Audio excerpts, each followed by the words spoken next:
Good morning, ladies and gentlemen. Today I'm going to be taking out the 890 jump if I get time and I don't crash. I'm going to take out the Valkyrie. I'm going to take out a couple of Rovers. What I'm planning to do is load the Rover into the Valkyrie and then load the Valkyrie on top of the 890 jump and drive the Rover inside the landing deck of the 890 jump. How long is this going to take? But it's not going to be a 5-minute video.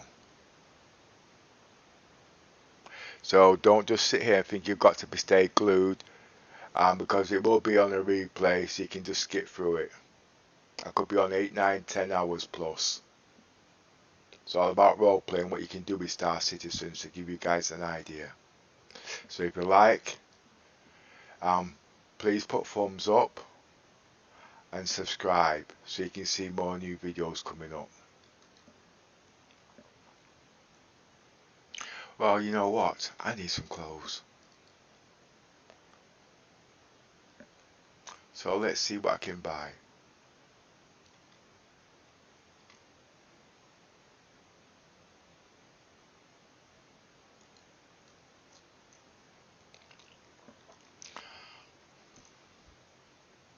I'm too old to be rushing around, so I'm going to take things in my own stride. Later on, the guys might come on. Well, they usually come about 12 noon, it's just about 5-6 hours from now. And all of a sudden, I'll be making mistakes and we want them to rush. Hey, Pepper, hurry up, you're moving too slow. But this is my pace.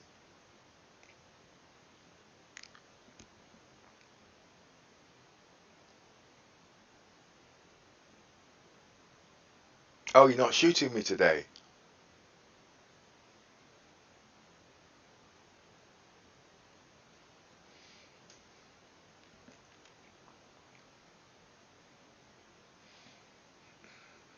I am in the PTU 3.7. There's a heck of a lot of changes, and there's no way I can go through every changes to explain every detail. But as I come along, I will play them as I go along. I want a new cardigan. I want some new shoes. I want a jacket.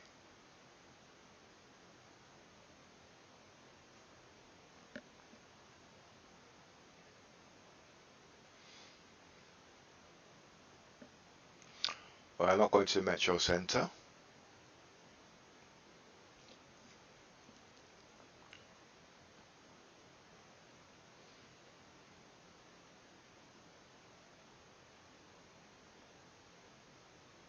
Let's check if I've got the multi-tool.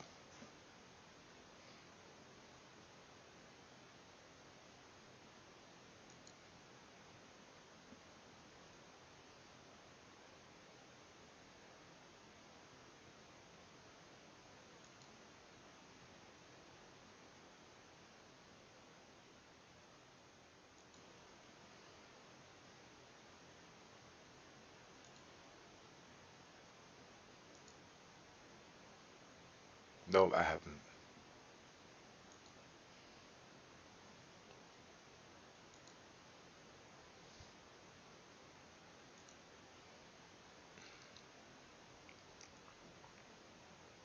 What I'm doing, I'm using the PTU to see what's available, and when 3.7 comes out live, I'll be putting them all into my roleplay.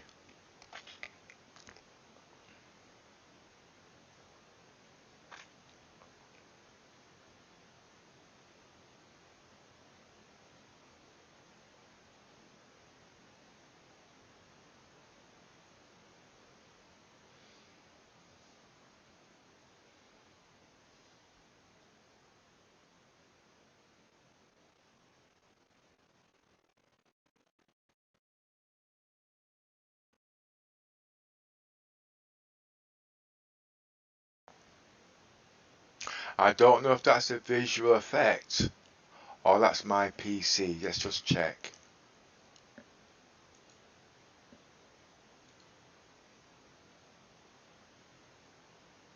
I don't really want to turn that up.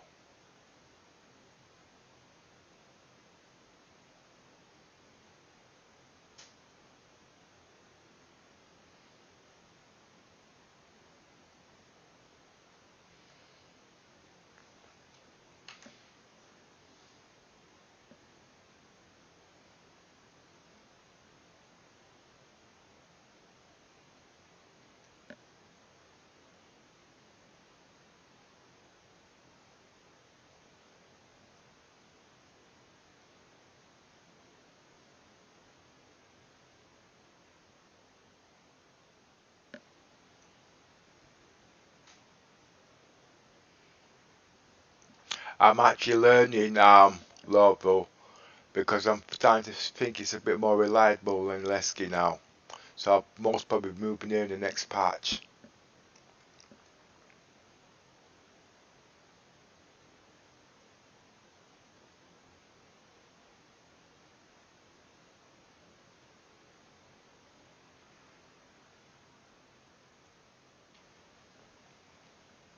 And guess what? I might be selling me 600i. Why? Because I want the executive version. But I've got a problem with my 890 jump at the moment. I actually bought it and it's not giftable. So I'm going to have a word with CIG about this to see if they can sort something out, or, well, work something out, because buying ships in the game is getting a bit confused because there's so many different scenarios. But I've not actually had time to write to them just yet, because when you're in the game you just want to play the game, and they say, well, you've left it too long. But at the end of the day,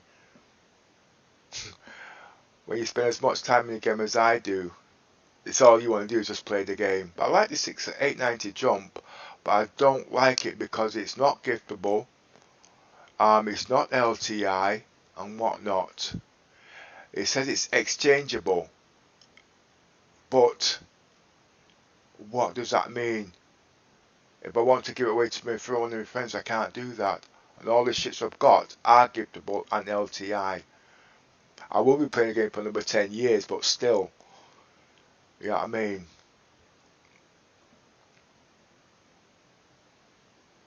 Just can't keep up with the changes of CIG sometimes.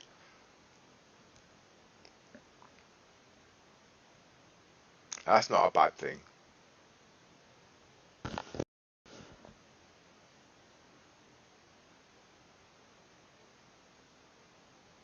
People say that they're unreasonable, but I don't think so. I think what it is a lack of communication on both sides.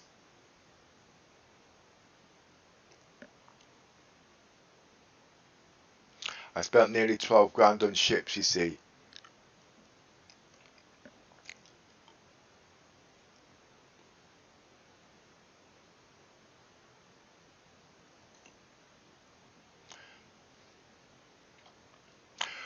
What ships am I going to buy in the sales? Well, I'm actually running out of ships to buy now. But I do need a couple of ships. I was looking at my ships list the other day, and you know what I've not got? I've not got a repair ship. Now I can get it in game, but when is that ship coming out? With all the ships I've got, it will cut the cost down. See, I'm not really one to buying credits in the game. I like to earn the credits in the game. I like to have cap ships, so cap ships can buy small ships. I like to fit ships inside ships. If it fits, it sits. I know I'm actually looking around to tell you, but there's something I'm looking for in particular. Yes, I need some stuff from me near, you know what I mean, before I get the 890 jump. And I'm going to, oh, by the way, yesterday I had 7 Auroras in the 890 jump. And please, no, and I didn't use the cargo bay. Did somebody say it's not possible? Well, it is. I'll give you a sneak peek. I can't give you a sneak peek, I'm not going to cut the pictures. You can actually fit 4 Auroras in the landing deck. 1 Aurora can go in the basket court, and 3 on the landing deck.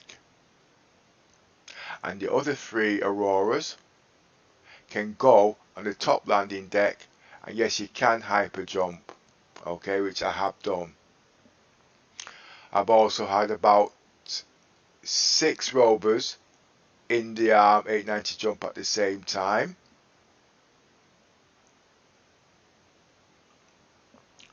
So that's quite a lot of vehicles. Now you might be wondering what you're going to be doing with all them things in your ships if you're not into combat. Well, sooner or later you're going to be able to sell ships, and you can load the 890 jump full of ship and take them off to market, like you know what I mean, and sell them all. It's not going to be for a long while yet, but all that's to do with logistics. Now you can say, well, I want to do cargo, but think about it. You're spending 1 million credits on cargo, and you're lucky if you get, I don't know what the new stats are now because they keep changing, but in the last couple of patches, spending 1 million cargo is 60,000 credits. That's 180,000 credits an hour. Now suppose you used to load the 890 jump aboard them ships and vehicles. You can take them and sell them, and I'm sure at least each one, each ship, you're going to be making a lot of credits on it. Now, you guys might have forgotten about the hull E. The hull E can hold ships on there to be sold. That is what it states, a cargo hauler. It doesn't mean just cargo. Cargo is cargo, but it's what you put in there to be sold. And I'm just walking around. I still haven't found what I'm looking for. See, I still can't multitask.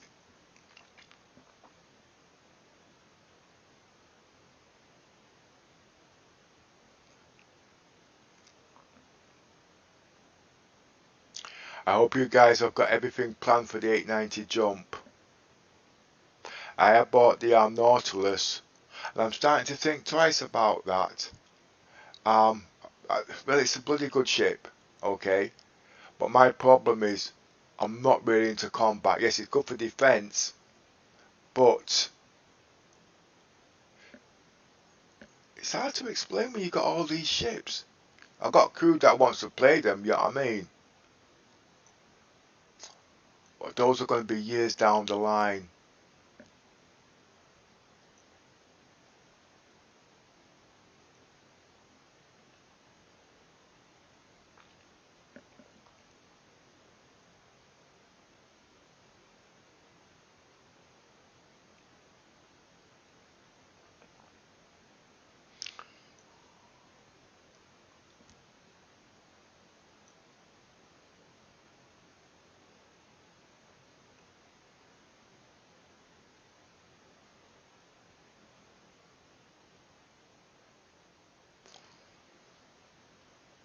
It must be my PC with the lighting. I can't see it though. I'm not running in SLI today, and I'm not running in 4K.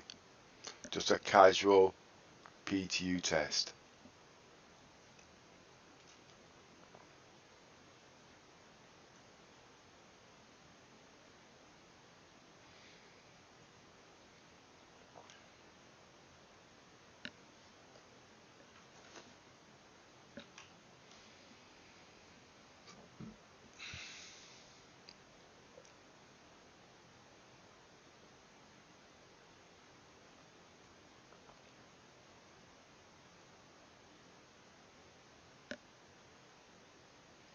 Am I going to spend the next 2 hours just walking around Lesgate? I hope not. I need some new clothes, you see. But these are actually okay for what I'm going to do.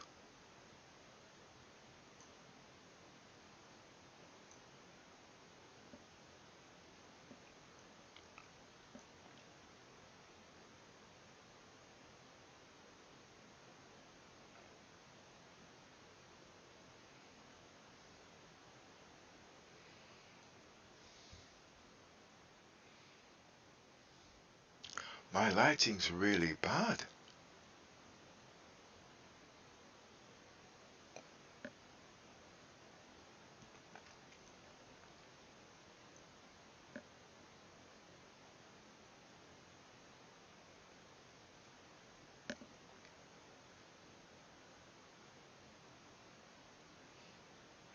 No, I'm not going to buy a drink.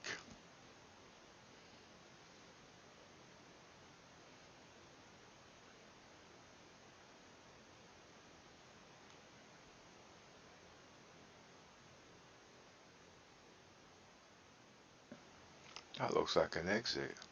Does it work?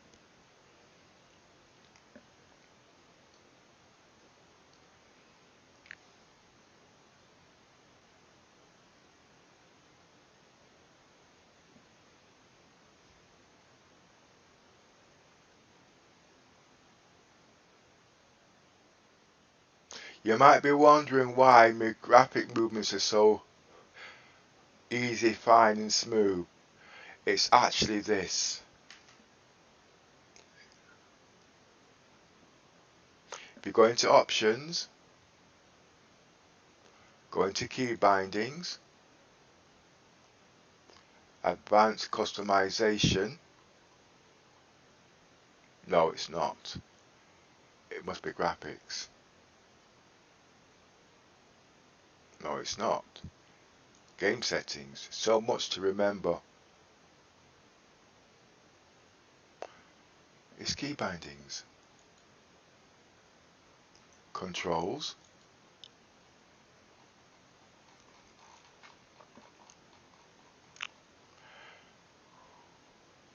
Right. This is how you get your, what do you call it? Okay. I'm going to move it set at 30 now because that's okay for me. But look, when I put it to 0,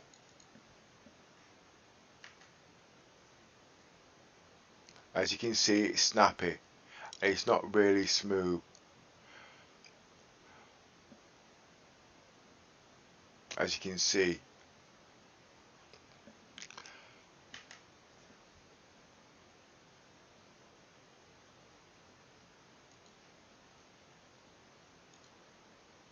It all has to work with your mouse, how sensitive your mouse is.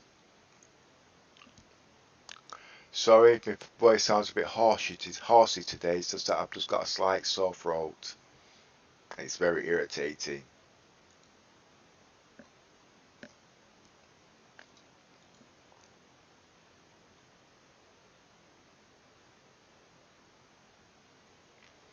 As you can see, put it right back to 30.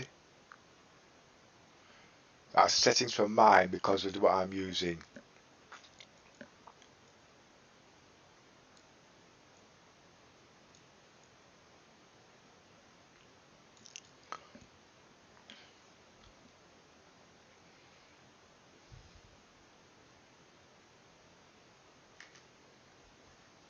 And as you can see, look how smooth that is.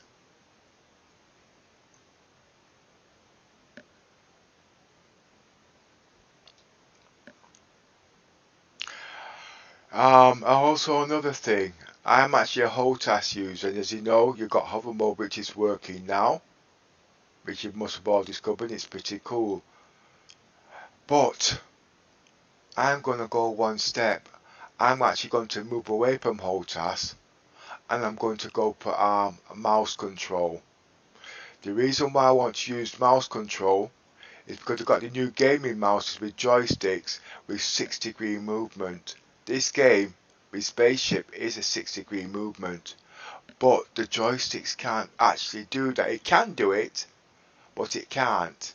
You see, I'm walking around there now. I'm not using mouse or joystick. I'm actually using foot pedals. But when you want to do all this and control things and walk at the same time, you need 2 mouses. Okay.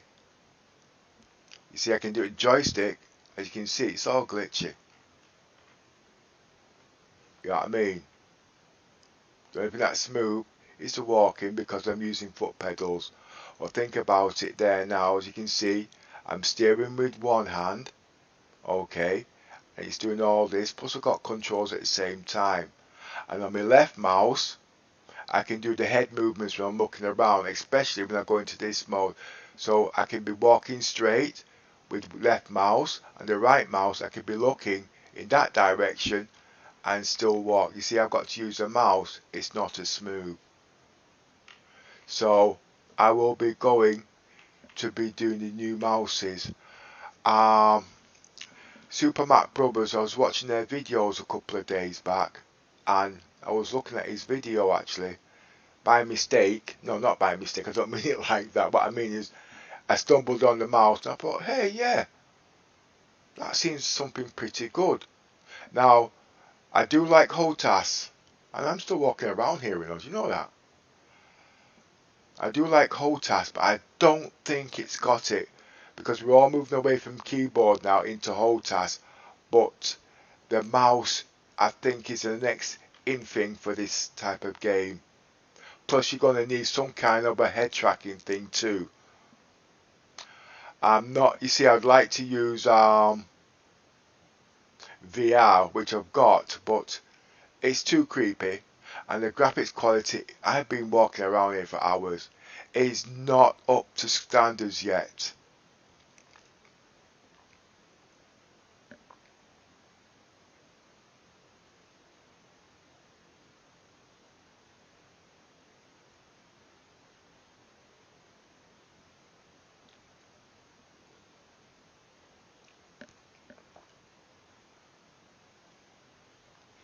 I usually like to try and do everything on one PC. I don't like to have everything dotted all over the place, like a tablet here and a tablet there. So I'm also working on that at the moment. But I'm just having a bit of trouble with the overlays and the links. See, what you can see at the moment is not what I can see. Basically, what I mean, I've just got the full screen here, but on the right hand side you might see the guys that are in game because of the albums on the right. You've got the text window on the bottom left.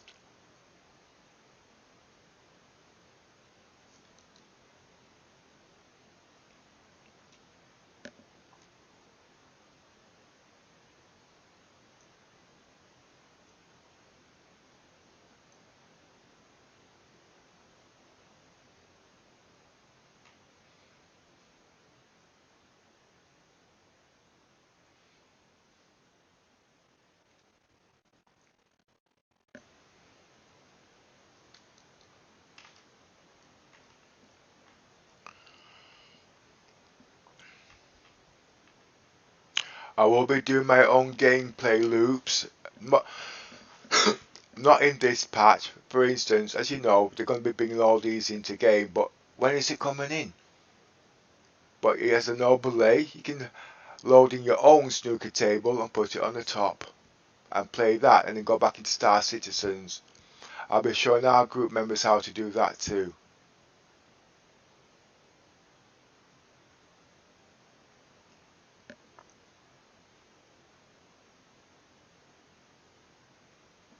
I did do that a couple of patches back with me and Little Miss. But when you're playing a game, there's so much to learn. But you can't learn everything in the game. And you can't do everything in the game. So I would suggest when you start this game, do not pick more than 2 roles or 2 professions. Okay? It's very mind-boggling. It's like going onto the internet and downloading every program onto your PC. You know what I mean? It can't do it. So just pick something you like and learn it, and you can get there.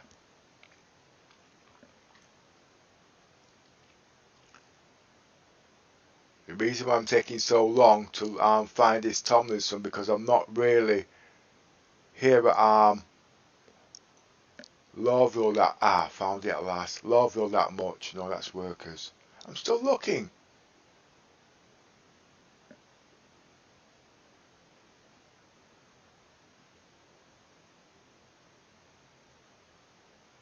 Been walking off for ages.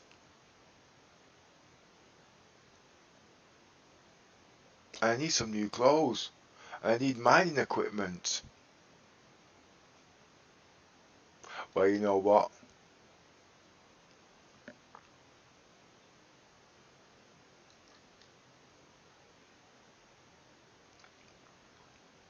I'm just going to take the 890 jump out.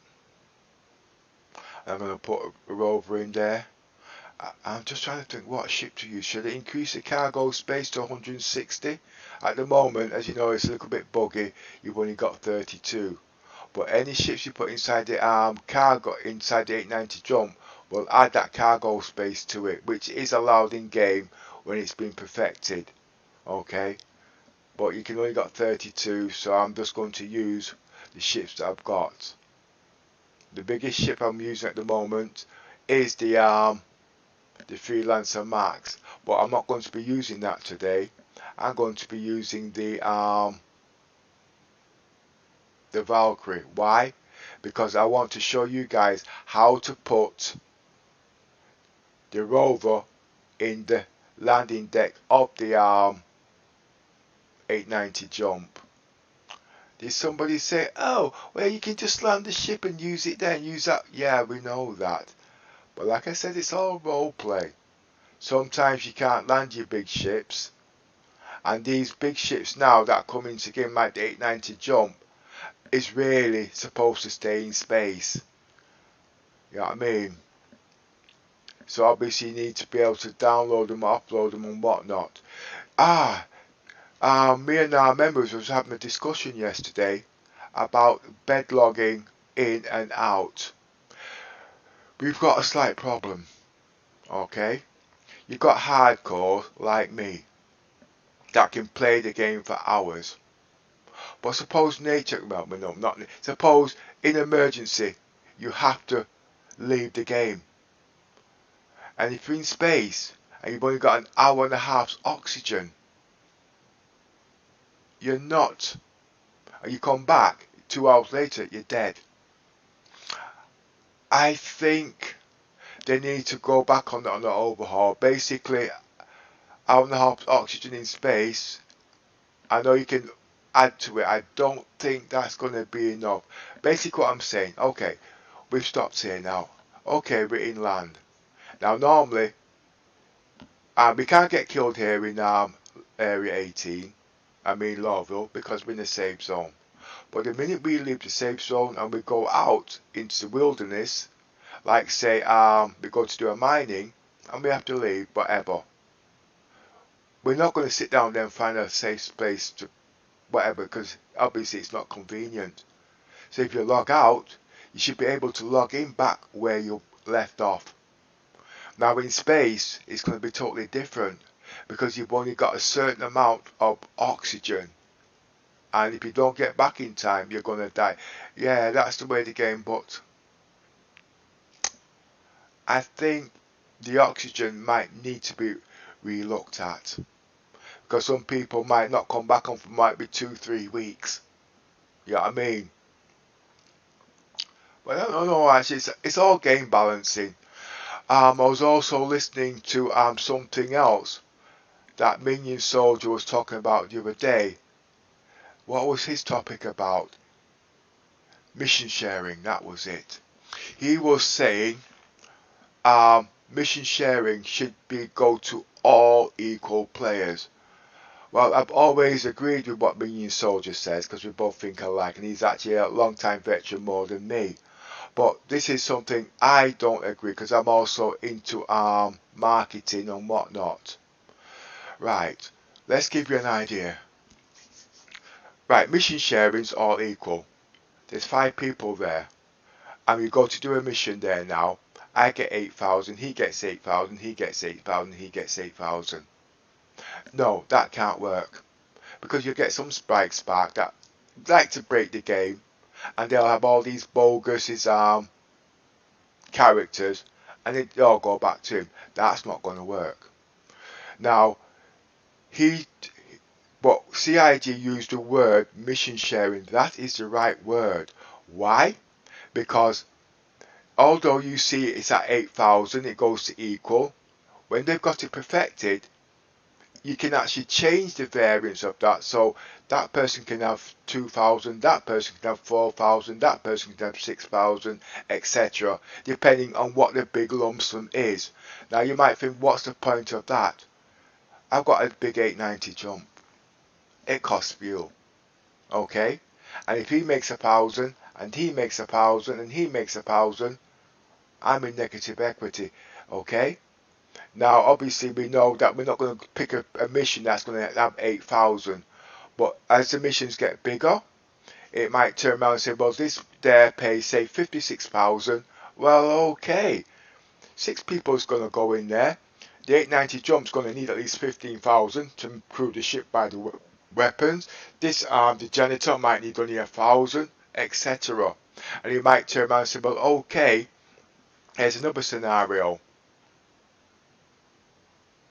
Suppose it's a mission where you have to use one ship and everybody has to be in that ship, and it's to go fight about a bunch load of other ships. How can I explain that? What I mean by that is, sorry I'm stood still, I'm not multitasking. Right, mission sharing again, it depends on the price. CIG will pick a mission, you're going to need to take the hammerhead.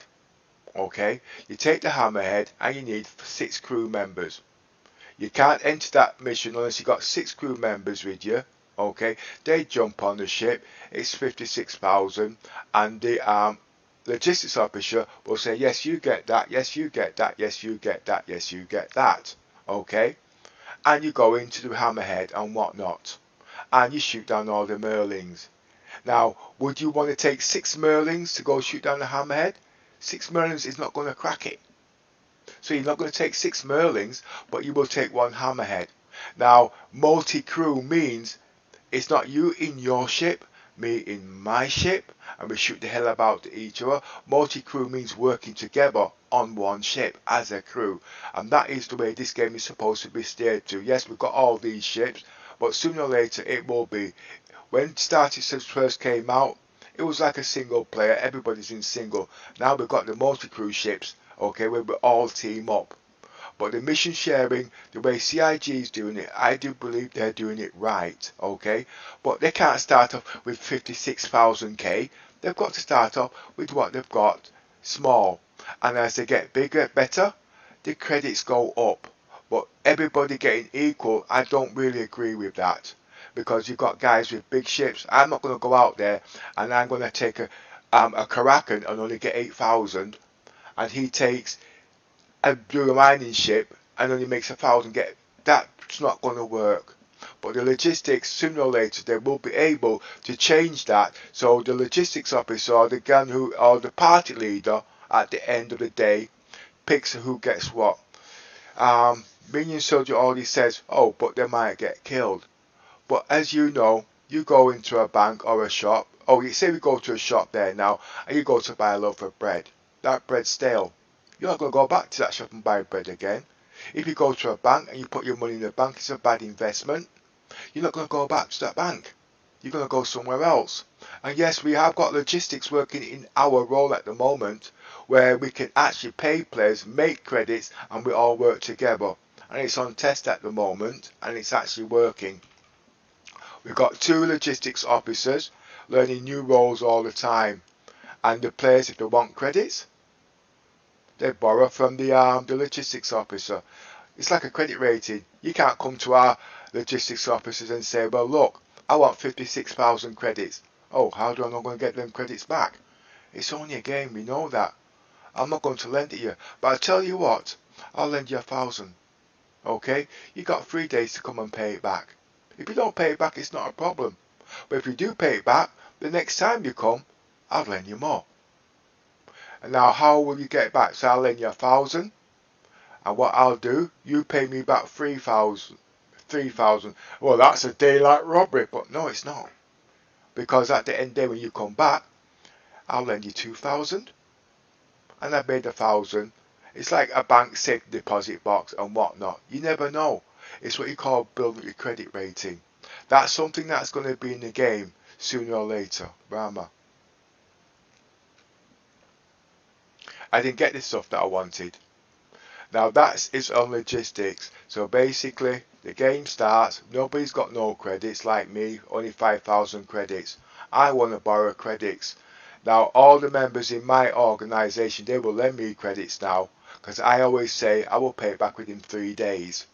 So I borrowed, say, 100,000 credits, which I know I can pay back within 3 days.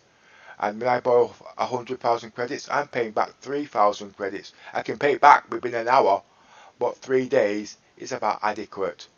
Next, I want to borrow credits. I can borrow more now, because I'm now level 2 in my credit ratings. So I've got 3,000, I can borrow 200,000 credits, and I pay back 600,000 credits within that specified time. They're happy. Why? Because they have just made 300,000 credits. in their account, and I made money at the same time. It's what you call speed up development.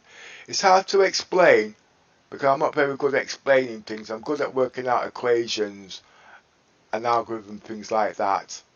So you're going to game, you got 500, you're going to game just like everybody else. You got 5,000 credits. Okay, you know how long it's going to take to multiply 5,000 credits. But if you borrow 100,000 credits, you're multiplying credits like nobody's business.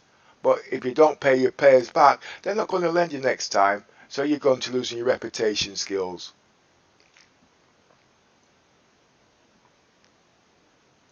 Oh, we got VIPs.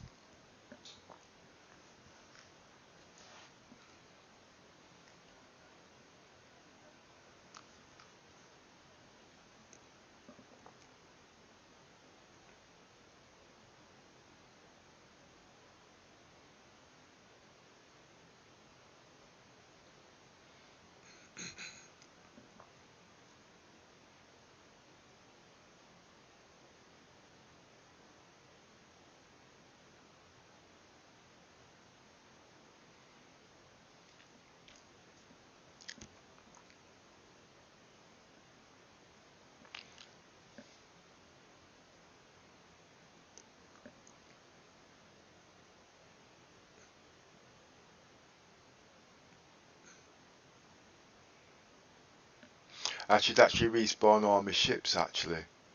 But just let me have a look in the 890 jump and see.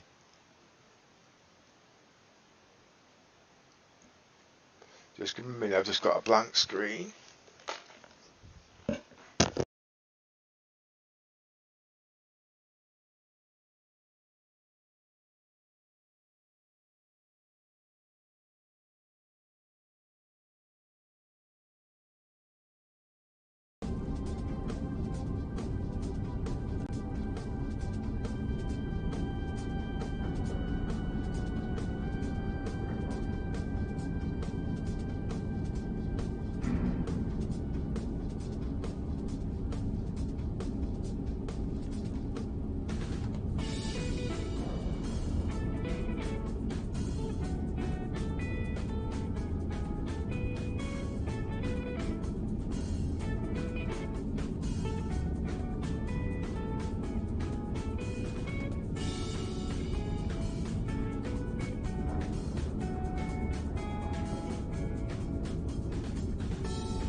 Yes, I'm back.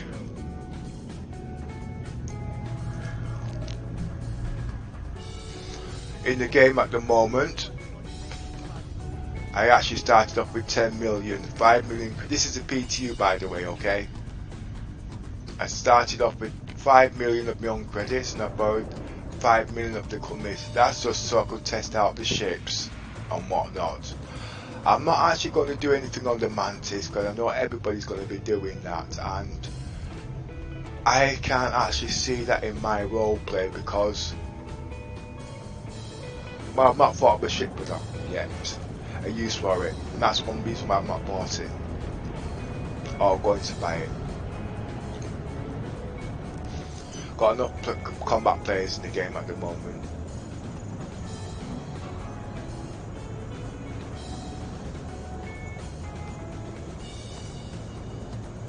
No, there's no ships on here.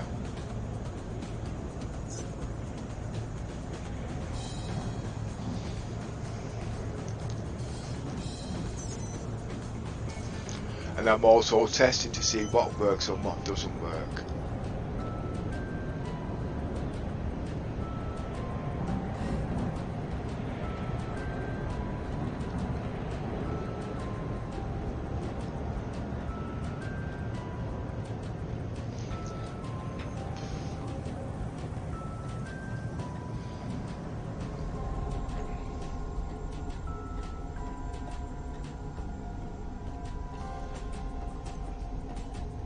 The problem is, I was using the ship yesterday,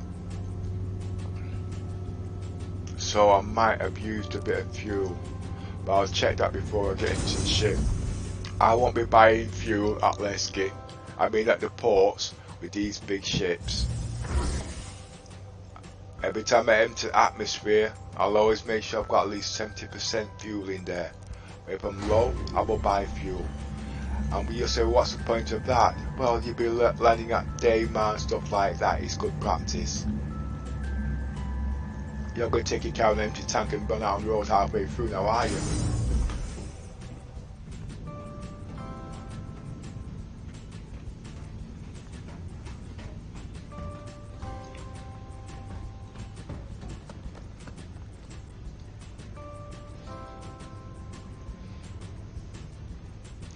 You see, now if I was using mouse there now, I could look up there and walk at the same time.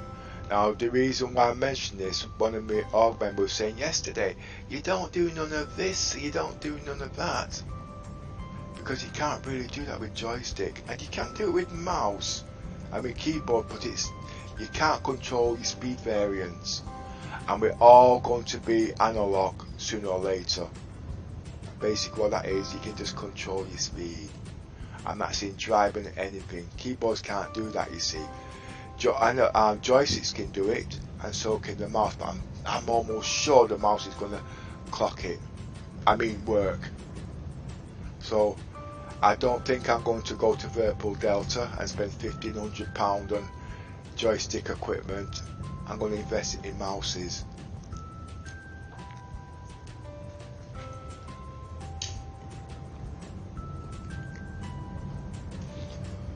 Now, to give you an idea what I'm talking about, do you remember E.T. when he went to his spaceship? They had two light trackballs. It's a bit like that, but on the joysticks that not Minion Soldier, the Super Mac Bro was telling me about, they had joysticks on there to tilt and everything. But any mouse can do the job. So I think that's the next way forward with this type of game. I think it's gonna kill the whole task. Did somebody say it's not? Well, you think about it, okay? Keyboards is not working in the game now. Use the right tools for the right job.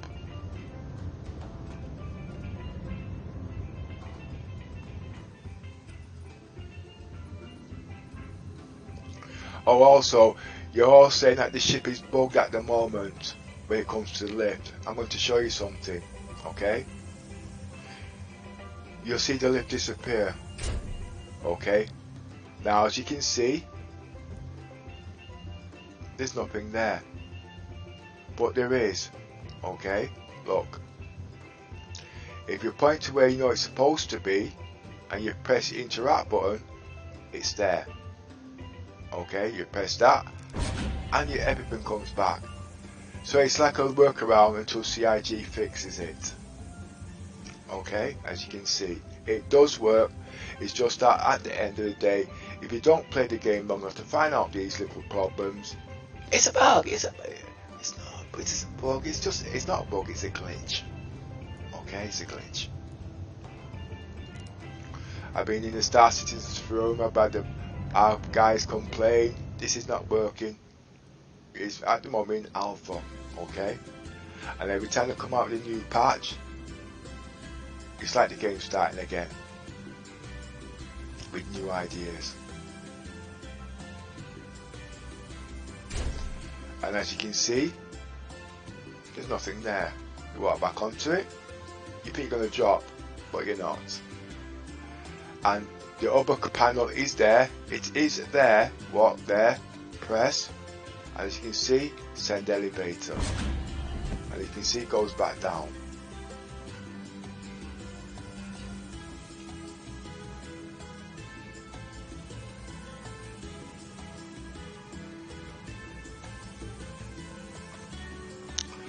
Well, that is what you call a glitch workaround. Yeah, buggy, but you've got an idea now how to use your elevator. most of the characteristics is from the 890-600i. I've got a qualm with this ship. This is a big massive ship. Right, it's not a combat ship. We know that. Okay? But you've got 200 people on here and you get attacked. You're going to have a lot of screaming civilians on this ship, like a stampede. I don't agree with the guns they've got on this ship. They're badly placed. Number one, okay, and there's not enough of them. It's not supposed to be able to kill all of the ship, but it needs to be able to defend itself. Now, of all the ships on this size of class, this is the weakest ship when it comes to attack. Look at the 600i, look at all the other ships. Smaller ships have got more attack protocols, and the bigger ships have got more attack protocols. I know CIG says they're not going to make the guns bigger, but this is a slow turning ship. I think the guns should be bigger. They did say they're going to put 4 size 4s on each of the turrets. It's okay, but I would have had bigger guns on this, and if they wanted more for defense, dot small guns around the ship's sides and whatnot, so you got better defense capabilities.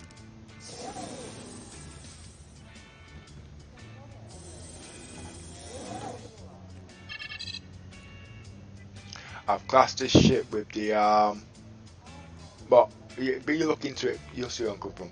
1 minute. Activate systems. Origin Jumpworks at your service. Core system operational. Zero my co-pilot today. Checking fuel. Activate mobiGlass. Refreshing shields at full strength. Oh, it's full. Okay.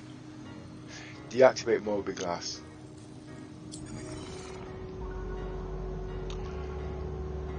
Now I've got this thing called autopilot. It's actually decouple mode or combat mode. But I'm not going to, every time I'm not going to say activate combat mode, because I'm not going into combat. So I'll say activate autopilot. Autopilot, Roger. Now I can just drive straight up and it'll do its business for me. See what it does, it's free flight mode, you just go up. Where's landing gear? Roger. And it's doing it itself. Full speed. Roger. Thank you, and please visit again.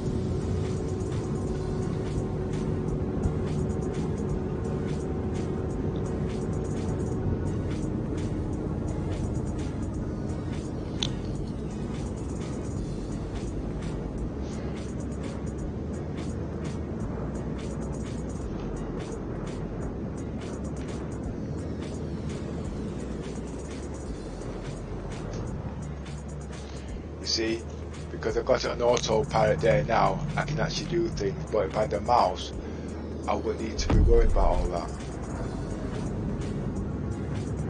See?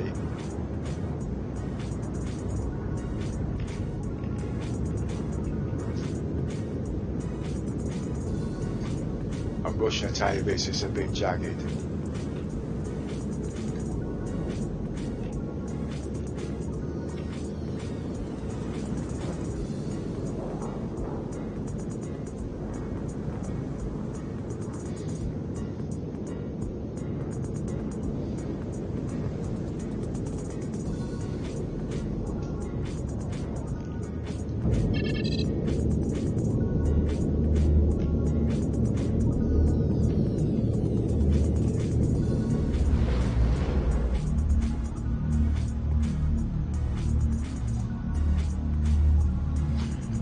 That is where I'm driving at the moment, but because I'm an autopilot and I keep my foot on the gas, it will centre itself.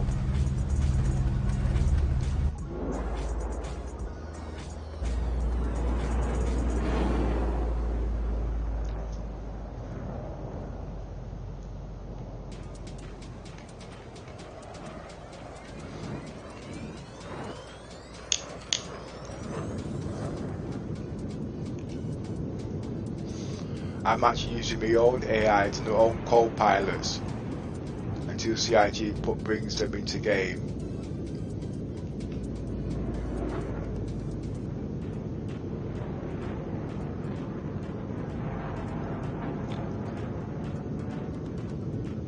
I'll be landing right there on that beacon there, but not right there, but that'll give me an idea. But I've got to pass the armed barriers first.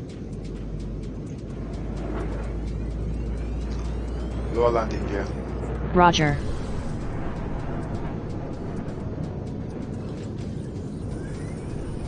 I need 3 hands to do this.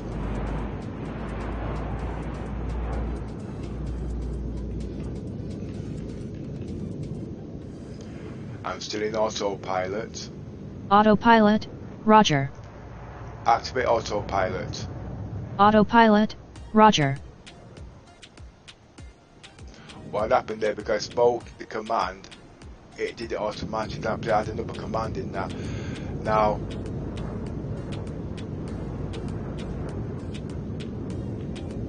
I have to work out what command I want to use.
Speed 5 clicks.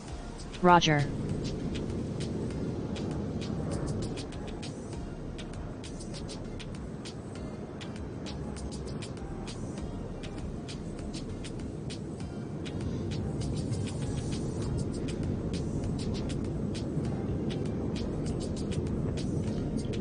Full speed. Roger.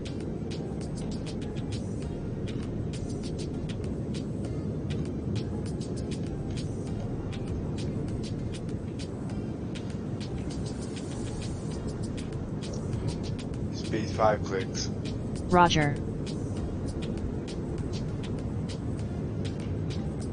Lights on. Oh, that's a bit bright in the eyes, isn't it? I wasn't expecting that.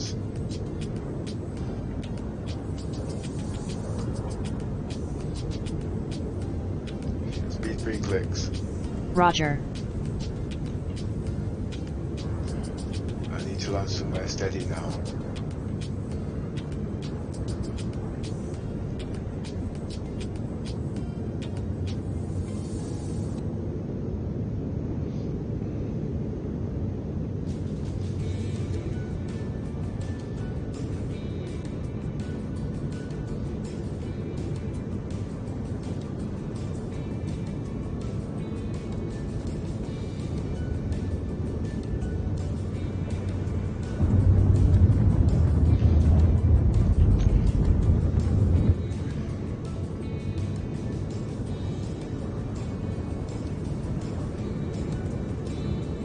I think I'll go pull that manual line. Deactivate my autopilot.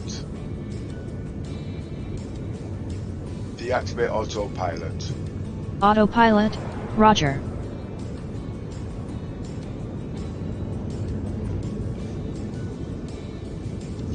Speed 1 click. Roger.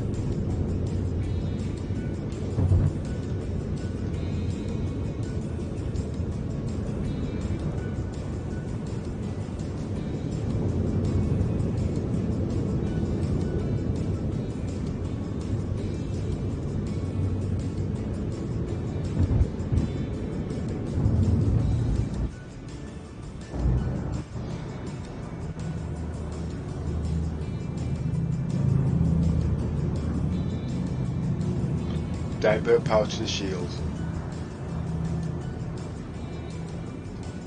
Engines off.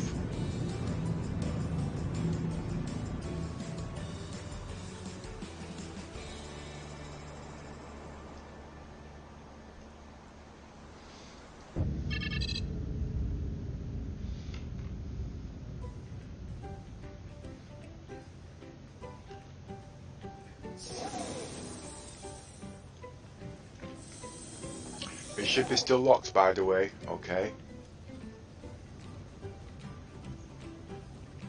As long as my ship's locked, nobody can get into it. But I need to lock these doors too, because if I leave this open, they've still got access to the ship.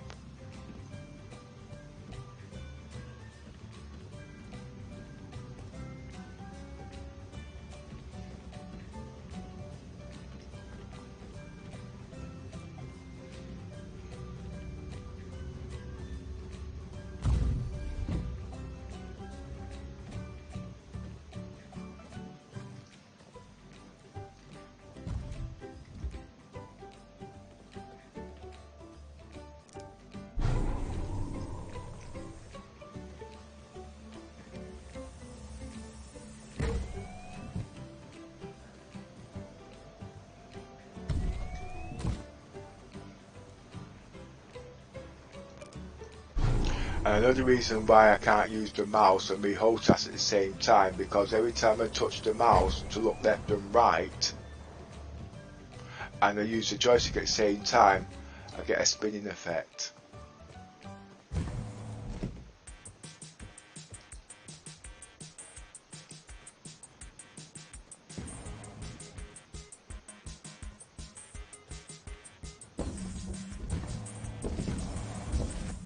Oh, that is all I needed.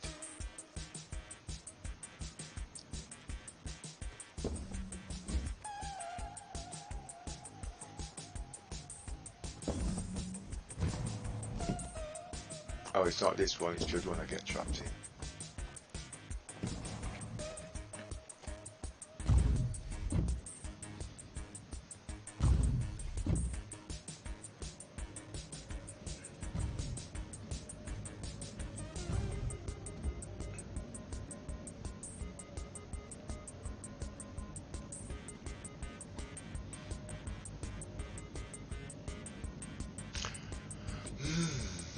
Should I? They'll pinch the ship otherwise. No, I'm not going to. I'll do that part when I have to.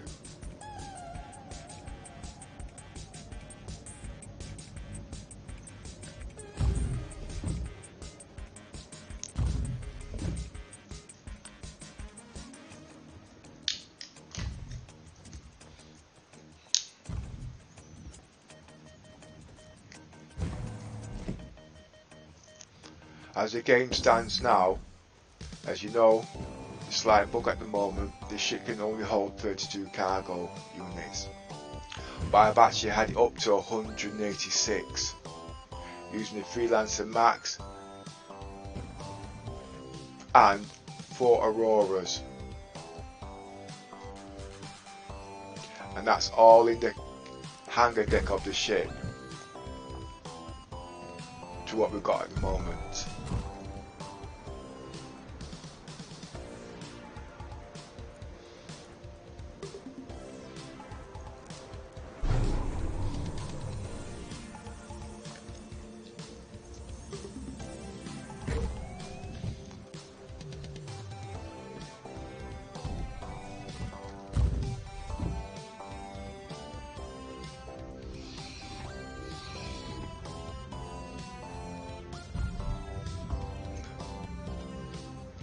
See, really I want to walk and look in different directions, but you need need 2 mouses to do that,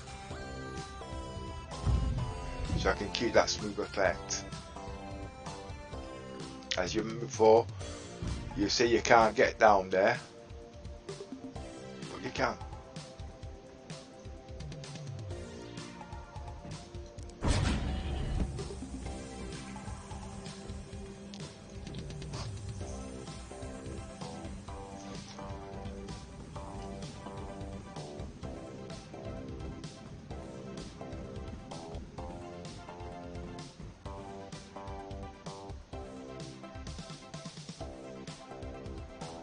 Great, nice. Go back to it to send it up. This is there. There it is. You don't think I'm going to leave it down, do you? Now this is, I'm going to have to do a nice long run now.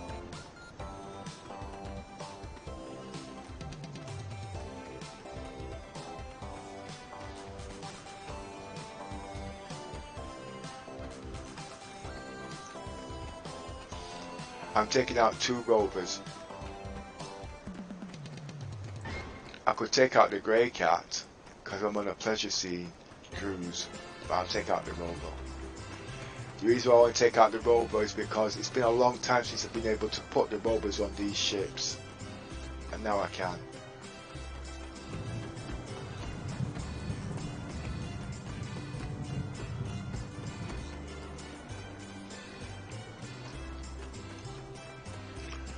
As you can see,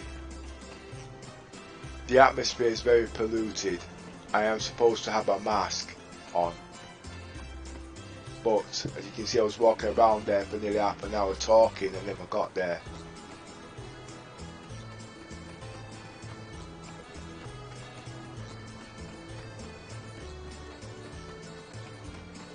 But when it gains balance, you will need it. That colour lighting effect you can see there is actually coming from my 890 jump.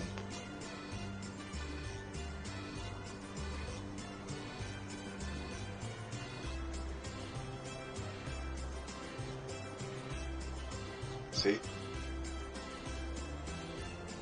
It's actually coming from that.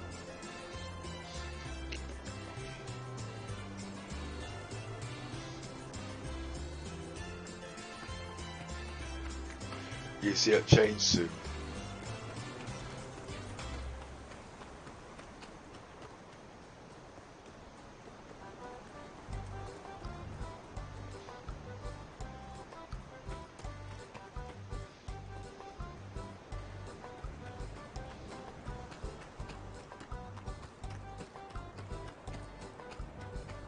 I've not even checked to see if sound's coming through this yet.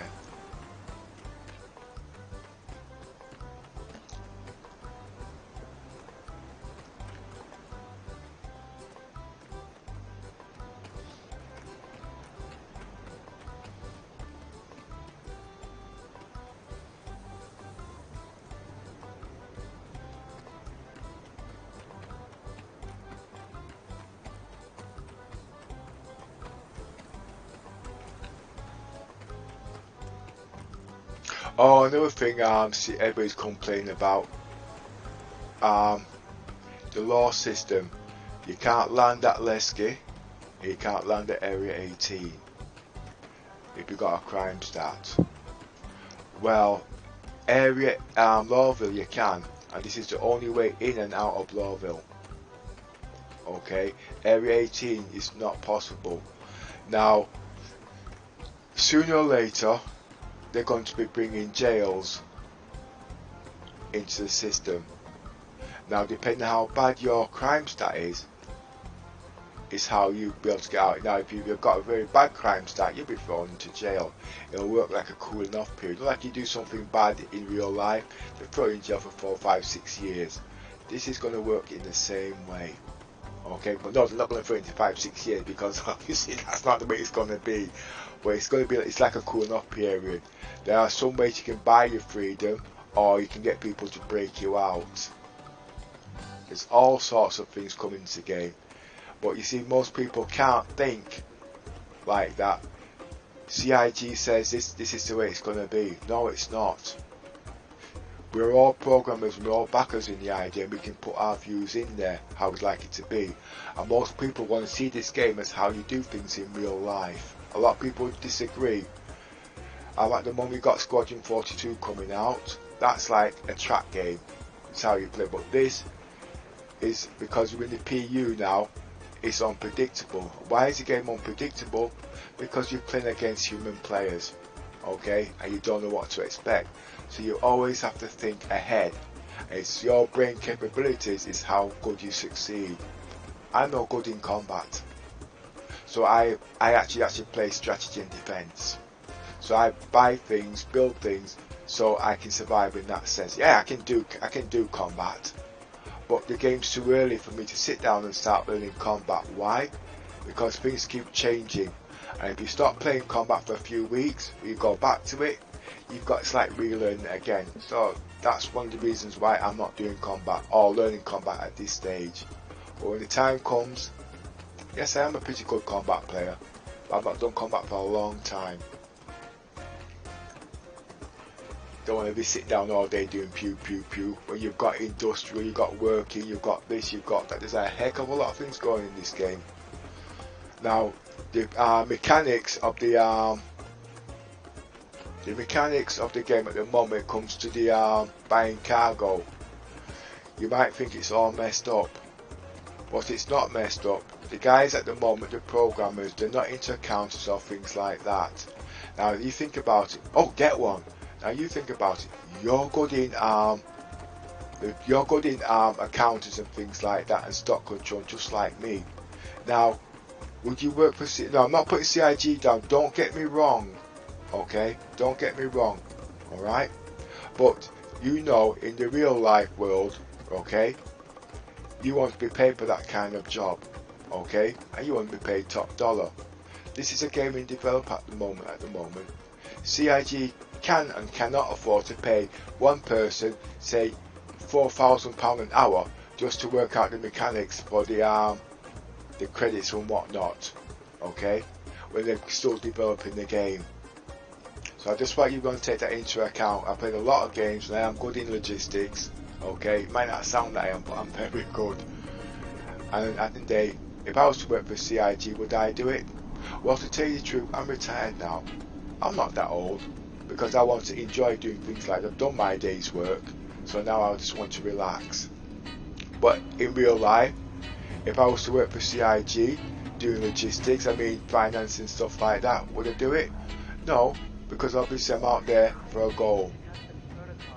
But you see, money doesn't motivate me no more, you see. I just like to play the game. So if you're there complaining that the finance is not working, the game's still a long way off. Wait, where's all my ships? Oh, okay. I need more rovers.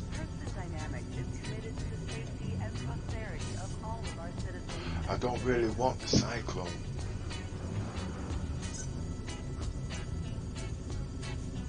Your ship has been delivered to the following landing pad.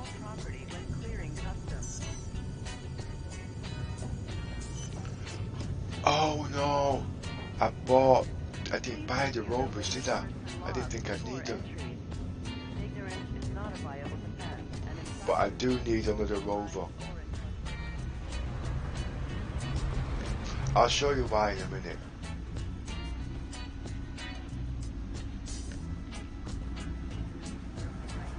I want 2 rovers actually. See if I'm in space.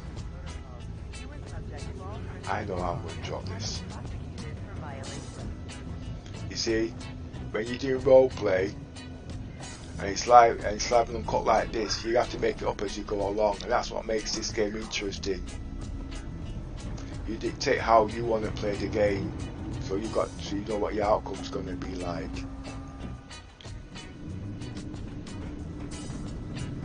Now you see, I'll be driving this vehicle with foot pedals. Okay. Now I can steer with my HOTAS. Don't really need a joystick, and I can use my right mouse to be looking around, which I could not do before. But since this is now working, I'm actually able to practice these new scenarios. I have got a steering wheel, but it means fiddling about. But I think 2 mouses would do this job brilliantly. But I am going to be using activate systems. Lights on. So as you can see, that is a mouse. Okay, couldn't do that if I was walking. And I'm going to be steering maybe what they call it. And I could do that with mouse there too, and I can still look around while I'm driving.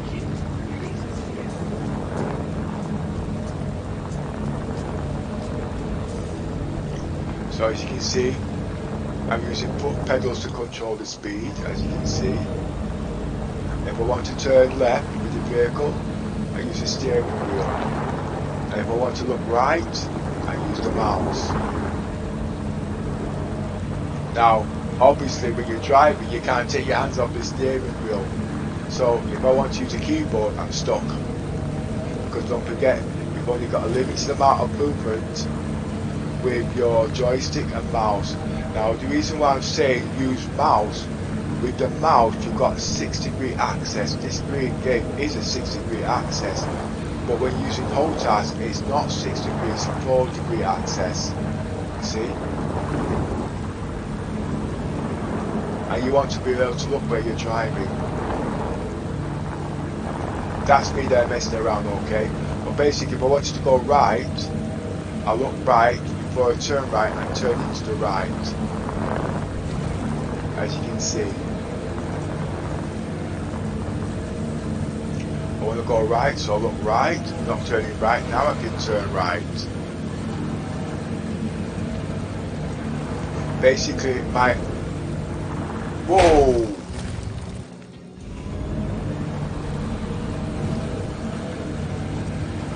You know what, let's see, but it's like zoomed in.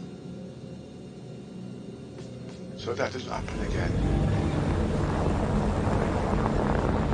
I don't like close-up moving and driving. This is the first time I'm doing this.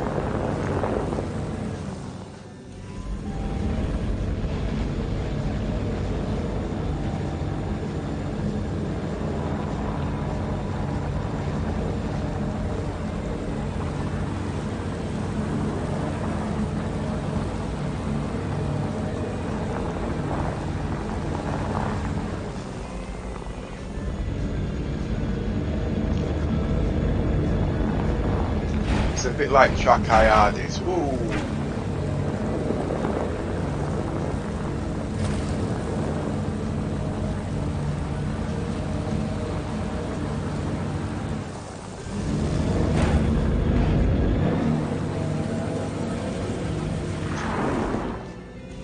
I actually want the ballista.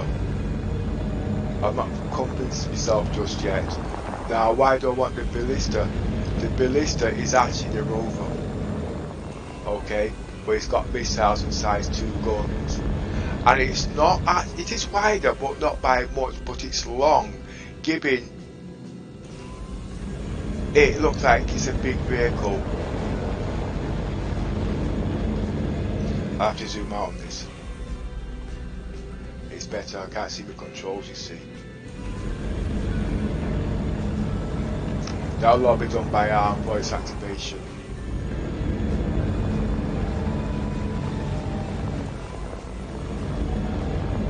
Come to me, where do all these rocks come from?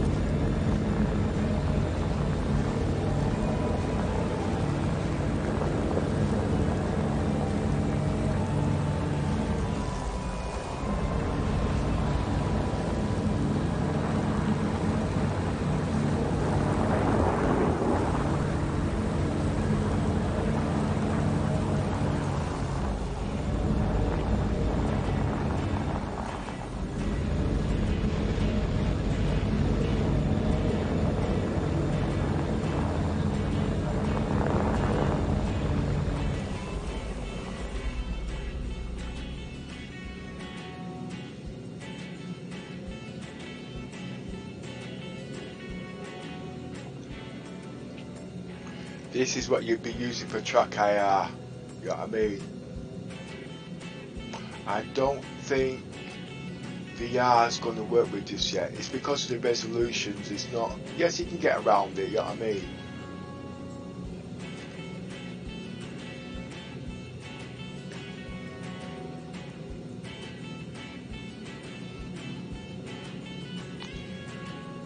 Oh, let me try remotes. Let me try the guns remotes. Well, the reason why I'm saying that, because you see, I'm in the ballista. You do need a navigator. Let's see what that's like.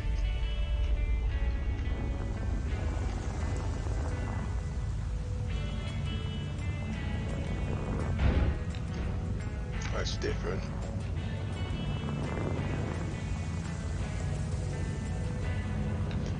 See, this is all new to me, you see.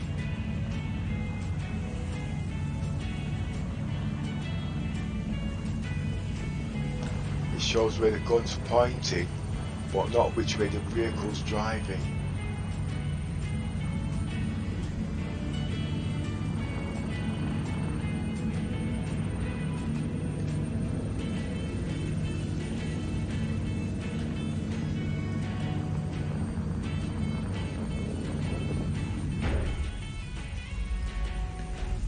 No, you can't drive and navigate at the same time. Doesn't look really cool.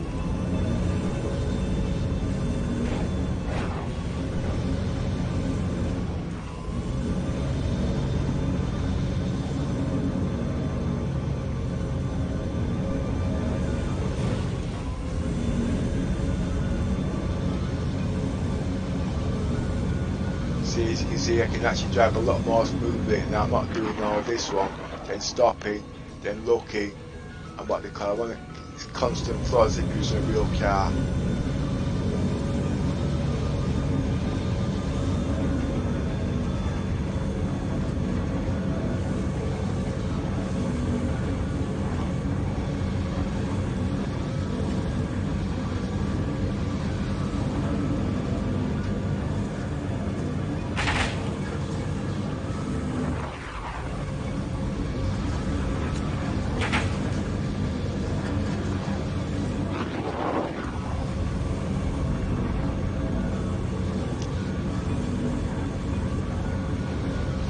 Brakes on this bit, I need to program that too very soon.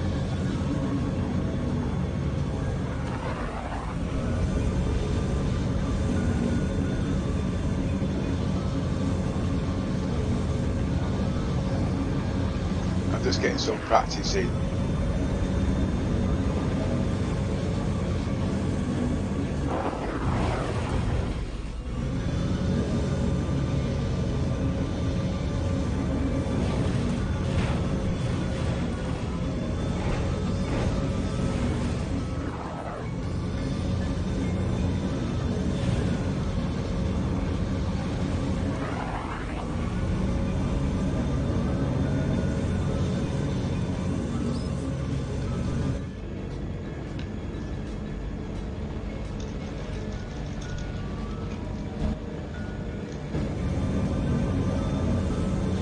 Navigators and co-pilot, just like in REC rally and things like that, you know what I mean?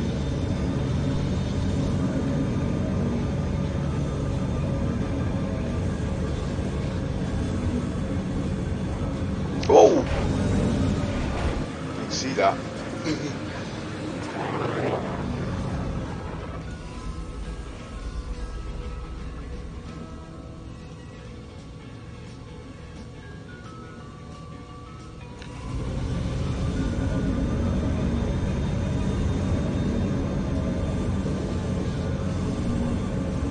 Oh, I just learned a new mode.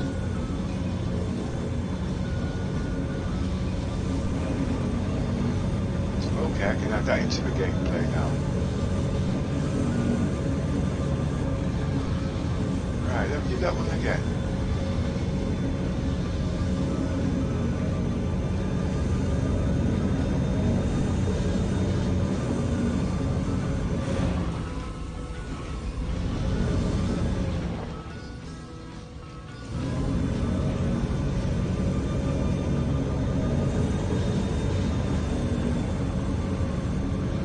Yeah, I've got a new mode for zooming in now.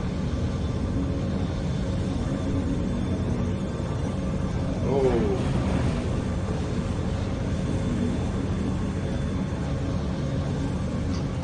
Let's see if I can slow that down.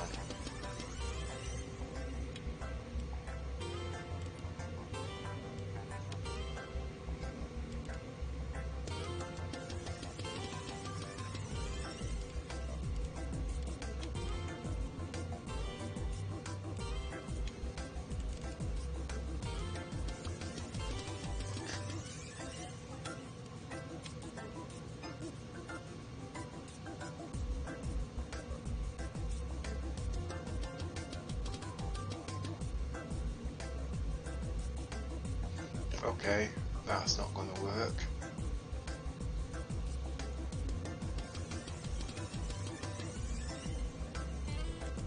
Let's see what that does.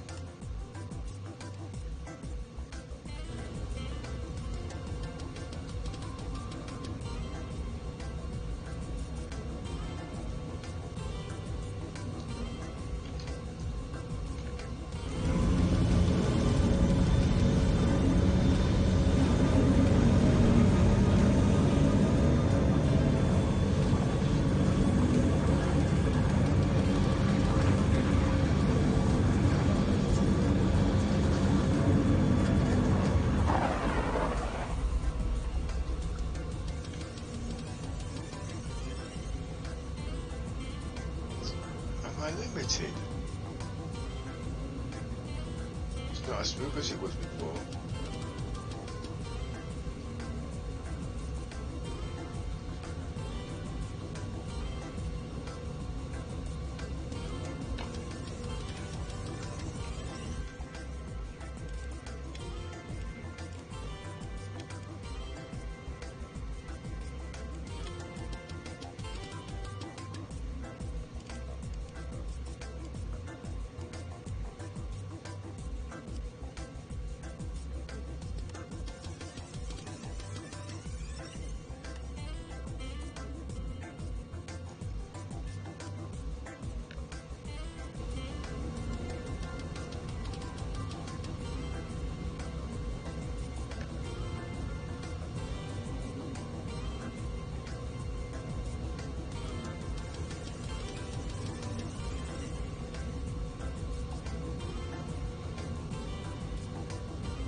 What's the backbone for this?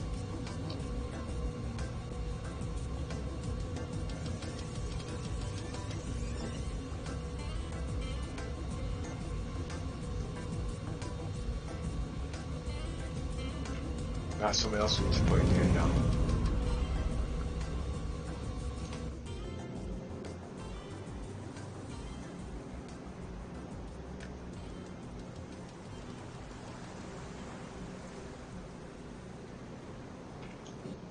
I have to drive over it.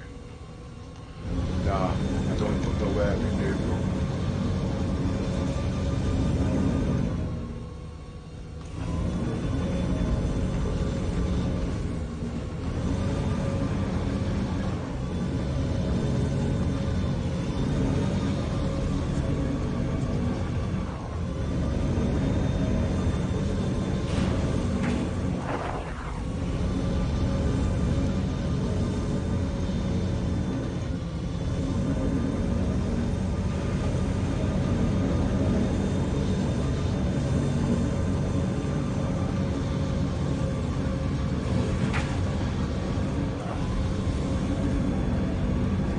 Let's go and park this vehicle.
Fantastic.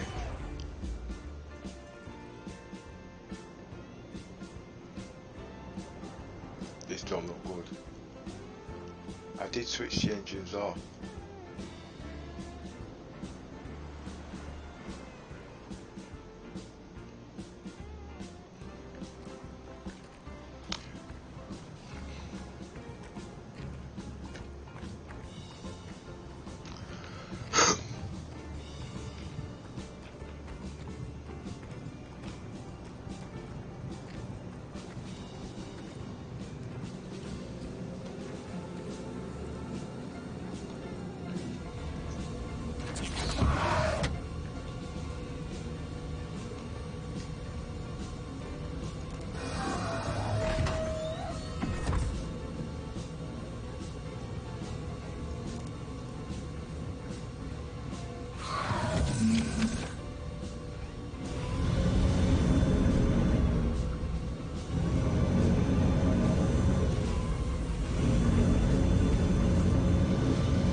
Engines off. Power off.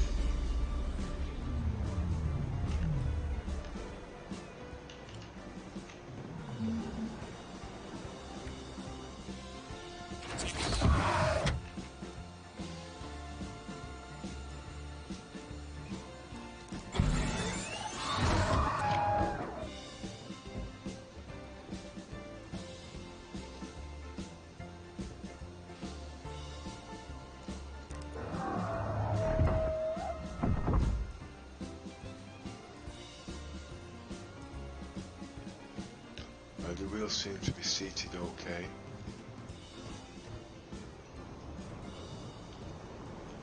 This is a new patch, this actually, so it might be a little bit more stable.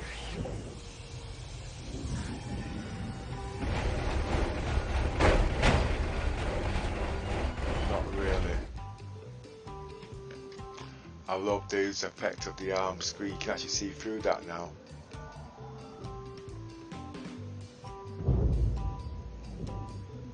Hey, by the way, you guys are complaining about the Taurus being put back. You're going to be in for a rude awakening. What I mean by that, I was talking to my colleagues yesterday. Why is it taking so long? I've got a funny feeling that the constellation Taurus is going to take shape of all three ships. That's the oh my god, what's that luxury?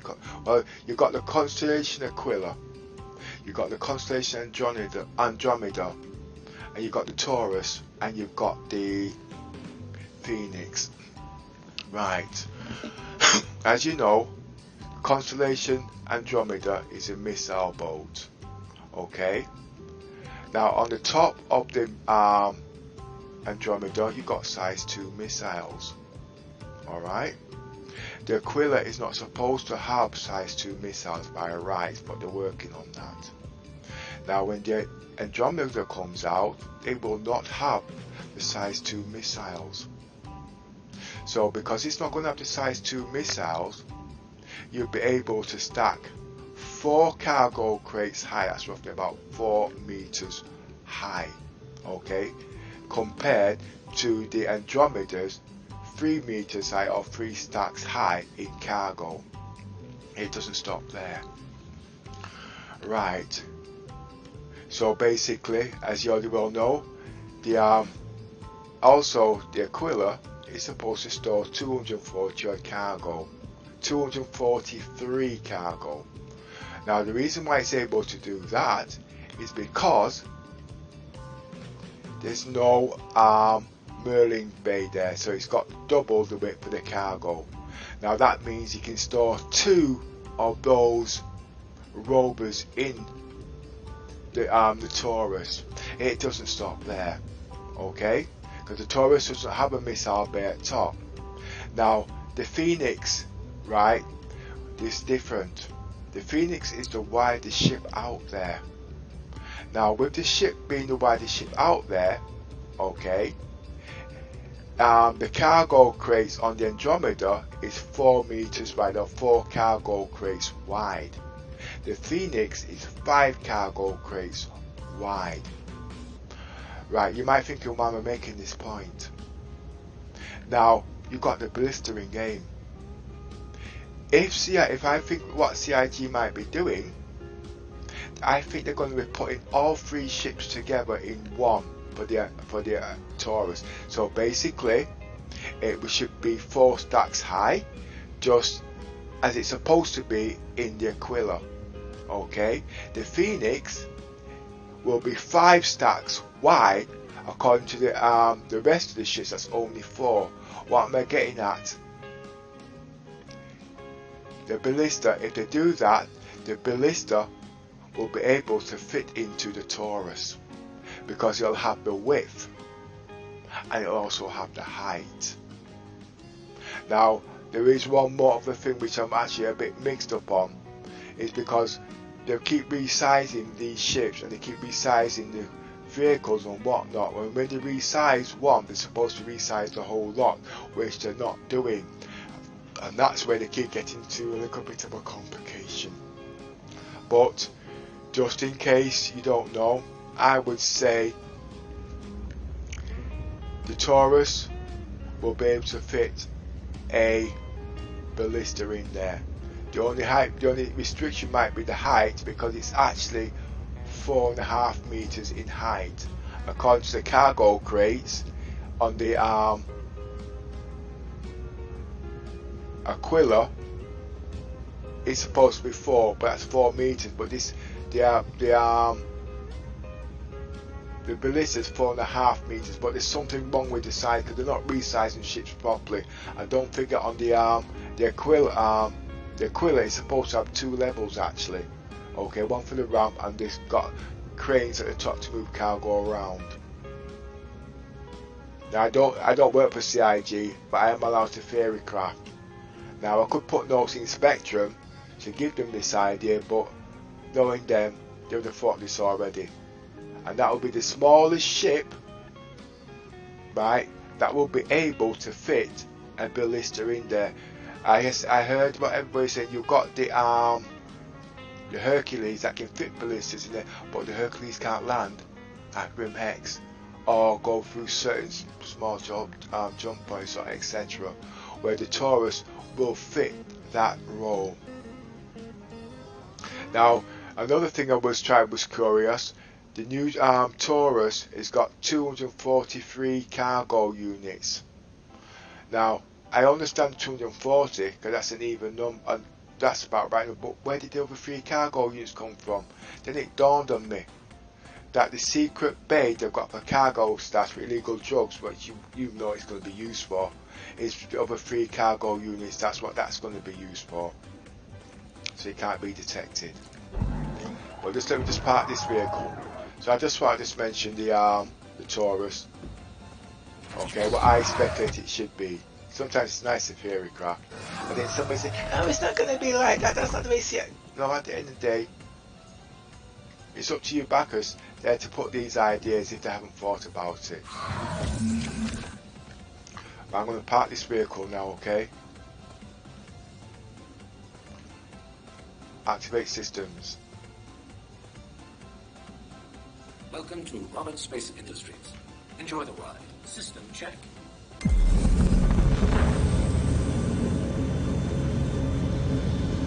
I haven't got my reverse camera on at the moment, so I'm going to have to go into third person's view. Parking this is just like parking a real car. If you haven't got a driving license, forget it.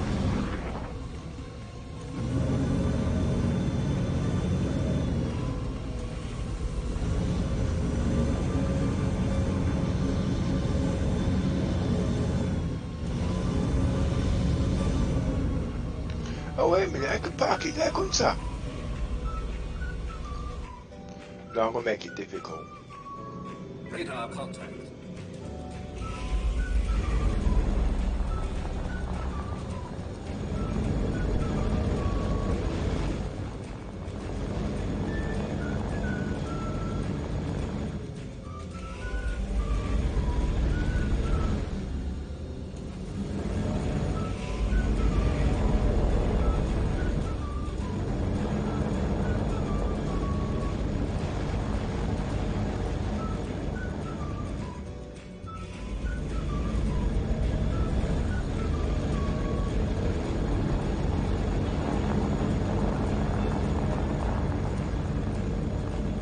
Oh, by the way, you see right there, you can actually fit an Argo there. It doesn't take up the ramp. So you can use the ballista, the ramp and the rovers in at the same time.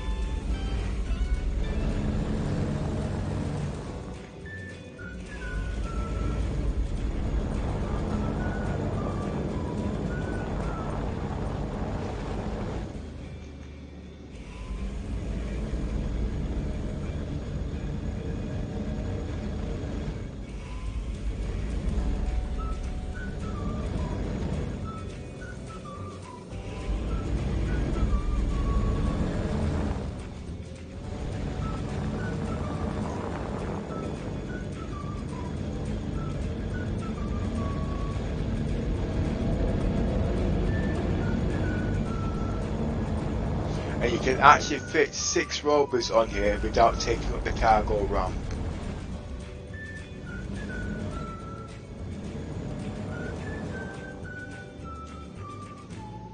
You can stick a rover right here.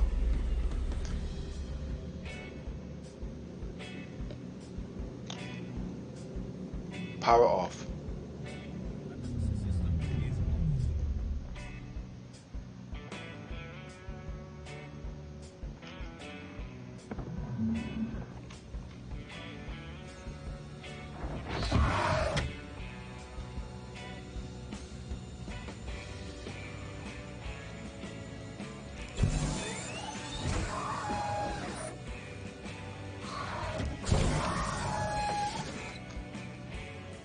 As I was saying, you can get 6 rovers in here without operating the cargo base. You can still have your cargo. And I'm not blocking any entrances. You can put 1 rover there, and you can stick 1 rover there. Or you could move this forward and stick the rover there. So you've got 2 there. And you can stick a rover there. You can stick 2 rovers, but it doesn't look neat. 1 rover. So that's 3 rovers there. Okay. And you can put 3 rovers. You can put 4 rovers, but you need clearance from your driving, you see. So 3 rovers, 1 in that part there, 1 in that part there, and 1 diagonal. Now, I keep thinking, hey, you might be able to get a ballista in that part there, but I doubt it. Reason being is the height. That rover there just about clears that, and if you put the MPVs in here, it will stop about here. I'd use the arm MPV for evacuation and etc. I don't know which MPV is going to put in here, the cargo variant or the people carrier.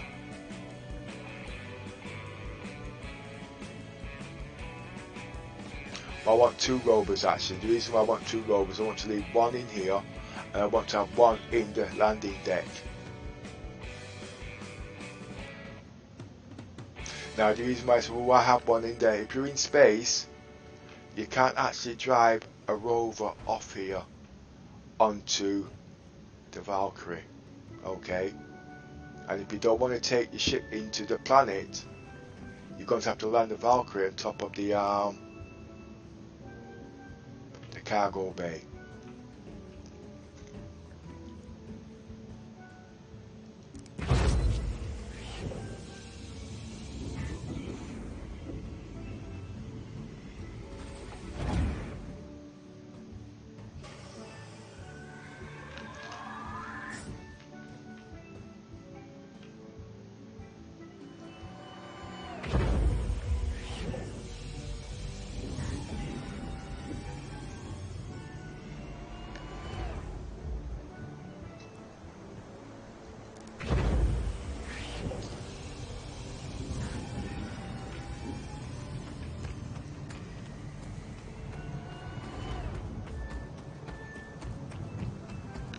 Now, I'm at Terminal 6, okay?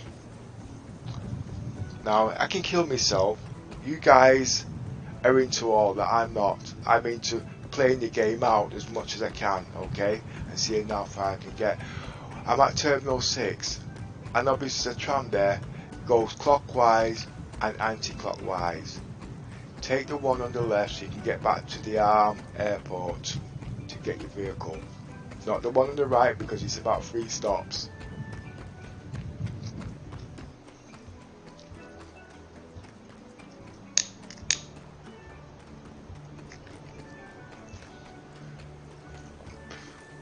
Now, I am going to be using the Valkyrie to load the Rover into the what they call it, and I don't know if it's working, but in the last couple of attempts I tried in the last couple of days, I mean in the PTU test, it wasn't working. And I had other things to be there doing, then sit down there, keep going back over and over, but today I'm going to try it here live.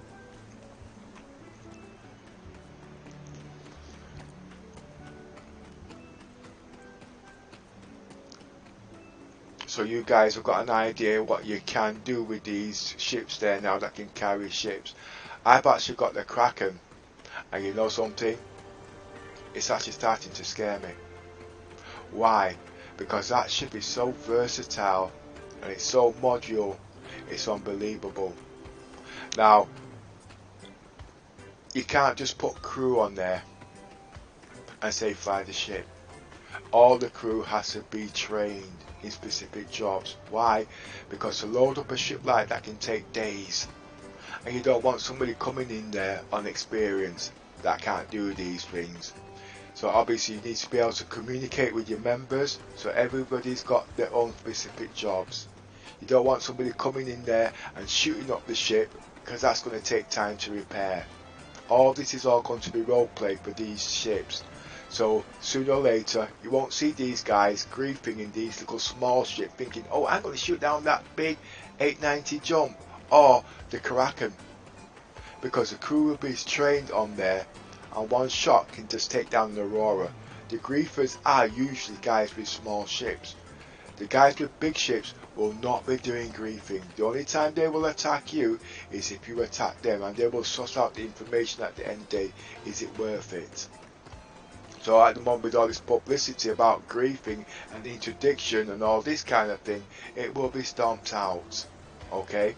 Because as you can see with the law system at the moment, our old players, right, they used to do that, they don't grieve, but they used to go out there, shoot, do combat. But to clear the crime stat was a pain in the backside. They don't do it now. They play the game properly.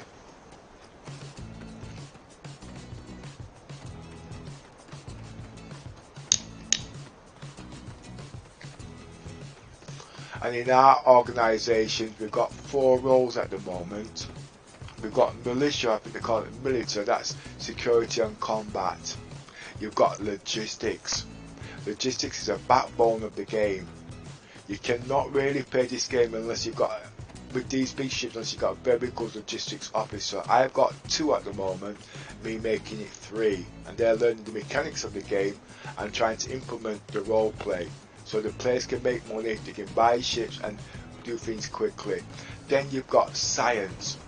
Now science covers a heck of a lot of roles, including medical play, working on ships, co-pilot, exploration, all them kind of things, and search and rescue. Those are workers on my ships. Now they can earn their own credits, or we can pay them to make credits, because they'll be earning their wage at the same time. And then you got freelancers. Now freelancers are usually players that just want to do their own thing. Now you can be a freelancer and play in a group at the same time. Those are the 4 roles we've got in our organisation. We are civilians, not military. Reason being, with civilian, you can come and go as you please. As security, not security, military or whatnot, combat, you have to do as you're told or as you're out. But in our organisation, you've got the best of both worlds. Our members don't really shoot our own members unless they've discussed it, because obviously we do a lot of planning, we do a lot of theory crafting and whatnot, and we haven't really got any griepers out there that tracks us down, because we don't really do things outside unless it's planned and whatnot. So we haven't really got any enemies. We've been going about a year now, and we get on with everybody, but we sometimes we get misunderstood because they don't really understand what we're about. You know what I mean? We're about finances, making credit, and learning about the game and the role play. We work about survivability, how long can you live in the verse, and it all depends on the type of role play you do. If you combat, you've got a very short lifespan. That's the way I look at it. If you're the mercenary, mercenary combat, short lifespan unless you're exceptionally good. Well, you can see here, I can't do that, but I'm a very good pilot and I'm a very good engineer.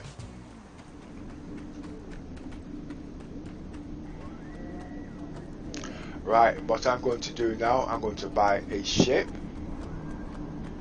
and I'm going to buy another rover. The rover will be going inside the hangar deck. To you guys this is boring, but to me it's not. It's letting me know how far the game is developing. Think about what it was like a year ago. Think about what it was like in 2.6. Well, 2.6 was good actually. I like 2.6. 3.0, they just implemented cargo on the rover. And now, this is how far we've got.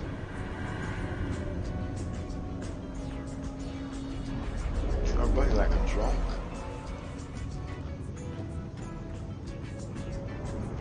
Right, as you can see, as I said before, you've got two stations, one going clockwise and one going anti-clockwise. Now we're at gate terminal 6. Now as you can see, it's going anti-clockwise, so it'll go through to gate 6, gate 5, gate 4 before it reaches the metro centre. So it's going to be 3 stops. I'm not going to take that one. I'm going to take this one because I'm at gate 6 and I want to go straight through to the metro centre so I can spawn the other ship, and that's I've got to change trains. So about the whoa, that was close. Sorry about the jointness there because I'm not actually focusing on what I'm doing. Next stop, Metro Center.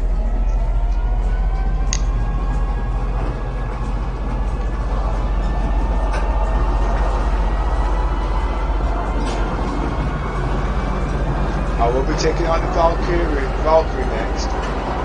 You know what? I'm not going to take out the Valkyrie.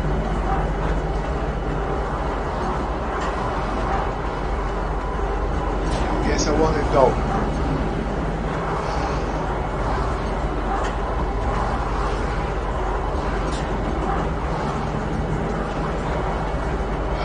It's a hard one.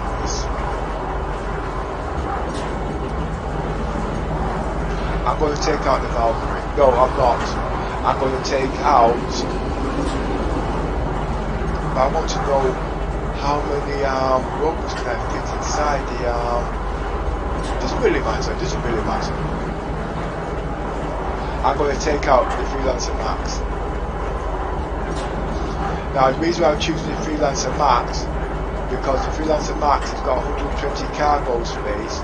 That will add to the 890 jumps 30 odd, and I'm going to take out the grey cat because the grey cat can fit inside the Freelancer Max and not use any cargo space. You can actually get 2 grey cats in there actually. I'm going to put 1 in there.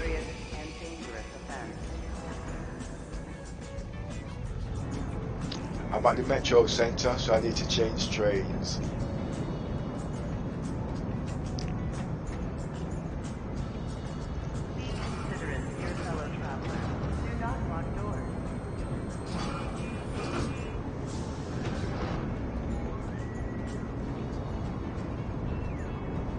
Did I make a mistake? Yes, I did. Step away from the platform edge when train is approaching. Wait, where am I?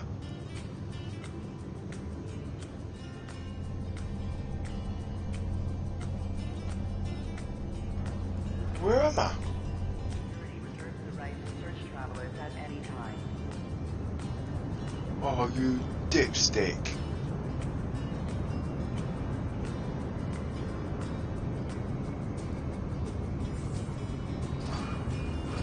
Be considerate to your fellow travelers. Do not lock doors. Metro Centre.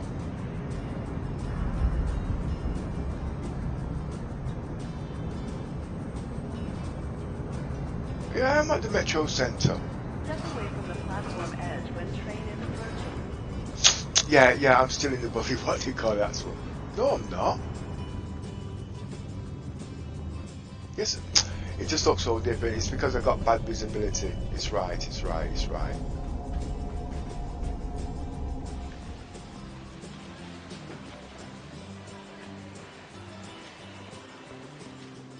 Welcome to Metro Center. Transfers to the perimeter, spaceport, and industry lines.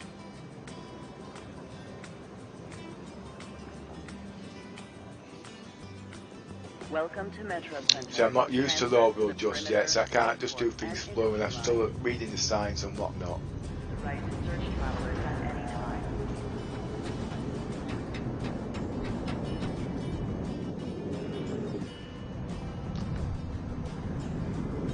Hi, mate. Be considerate to your fellow travelers. Oh, it's a female. But then again, it could be a male. Next stop, Tisa Spaceport.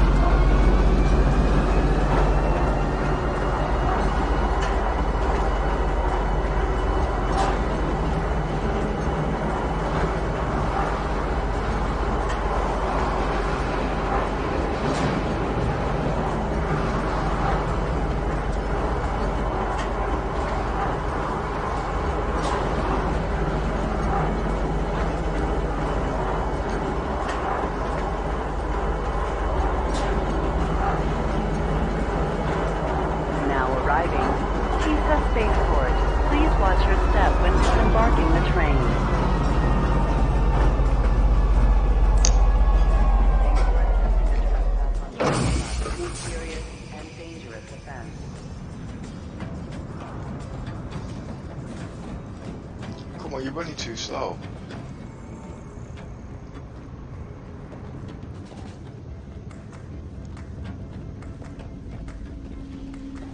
This way, love.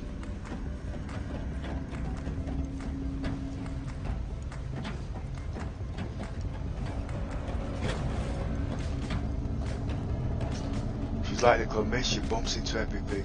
She's got me there bumping into her.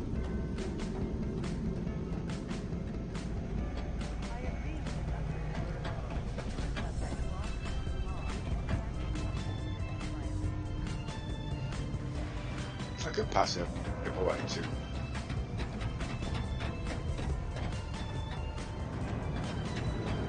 Freelancer man. Oh, no. I'm going to leave him the Rover.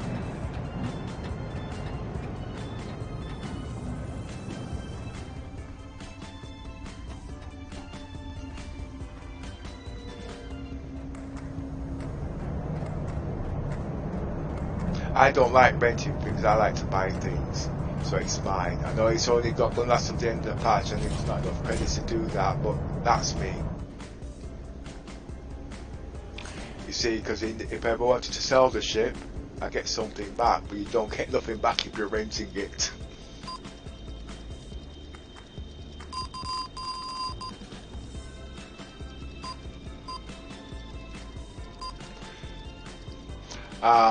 This is something, I think it was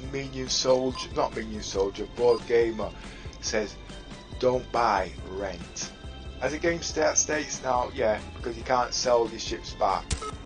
But, like I says, when you can buy and rent ships, I will be buying my ships, because at the end of the day, you can sell the ship back at a profit. Because I've been into transportation, you see, cargo, logistics, the whole lot. I'll have crew that will do that anyway. Basically, we like to think ahead what the game might be, you know what I mean?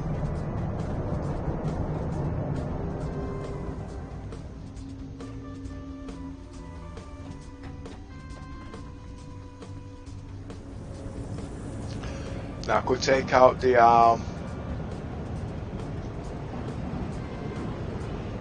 hope they fix this glitch, you know. Freelancer Max.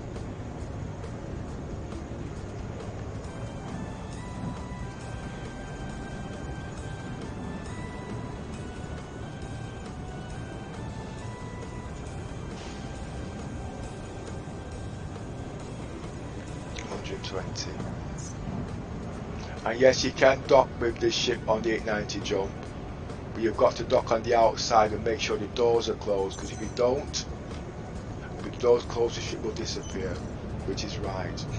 Now this gameplay which I'm doing here, I'm actually theory crafting for the Kraken when it comes out. The Kraken. 6.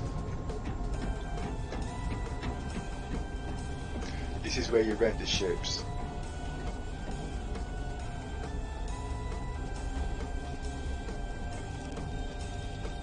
As you can see. They're cheap. Nothing wrong with that. But I'll be buying all my ships in game. But I haven't got. Basically I've got all the cap ships. I've got all the cap ships, okay? I want all the cap ships. Big ships buy little ships. Little ships don't buy big ships.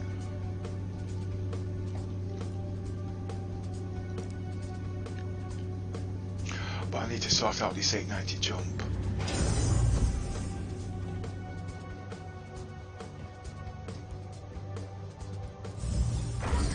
Now they've got this new thing coming out with all these executive ships. I've got the 600i, and I had no intentions of selling the 600i. But if I get the executive pack, I'm not going to need the 600i anymore. Which is sad, because I could have put my own personal name on that. And I don't really need to. This is what I was saying about this ship here. I don't even know if this ship glitches actually.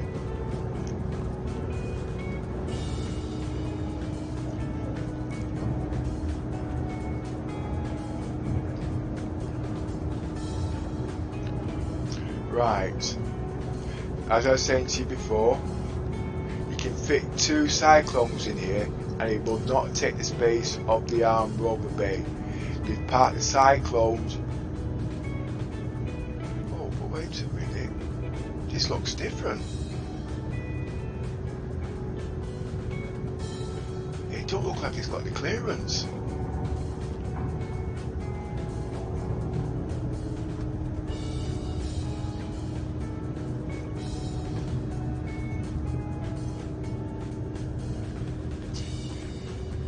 Some say you can fit the Rover in here, but I'm not convinced until they fix those top turrets in there. When they fix the top turrets in there, then I will be using the Freelancer Max as one of my main ships. The Taurus or the Constellations can't really fit on the 890 jump. It floats off because it do not seat it properly. Remember, if it fits, it sits.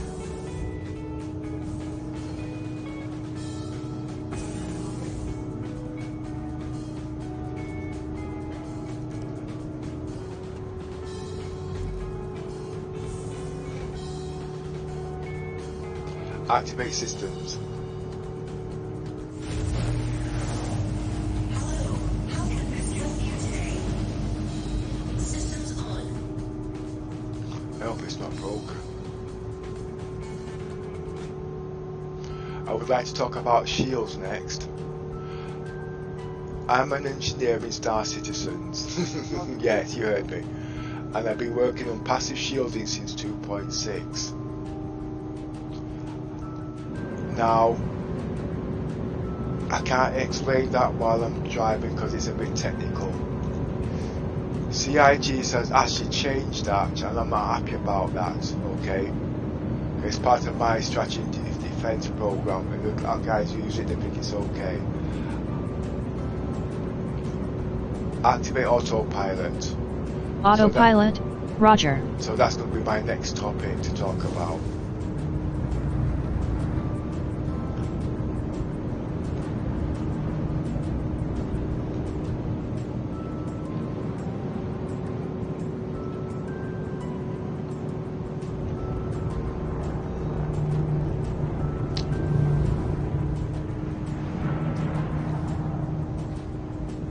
Raise landing gear. Roger.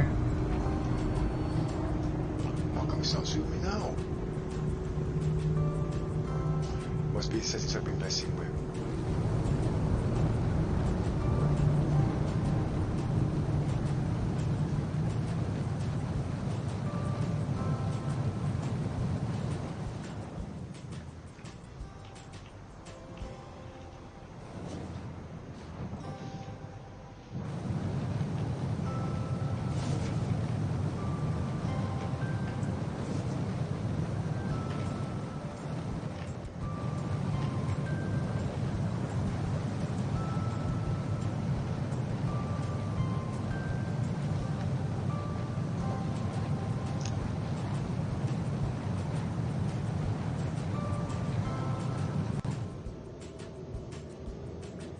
Oh, I can't see my altitude. Just keep climbing.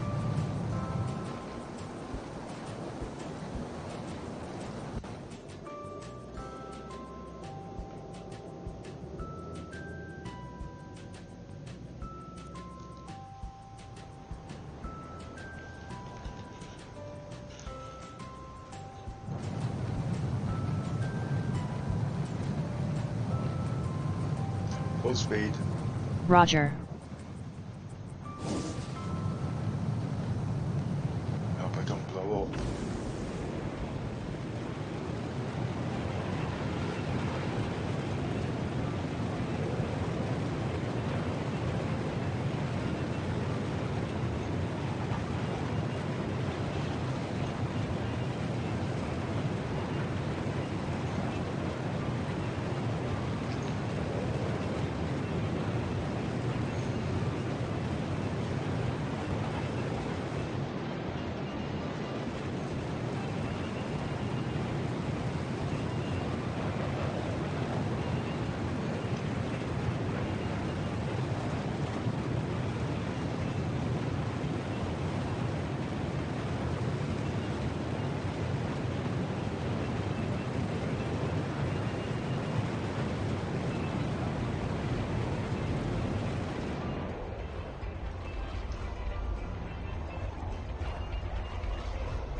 Lower landing gear. Roger.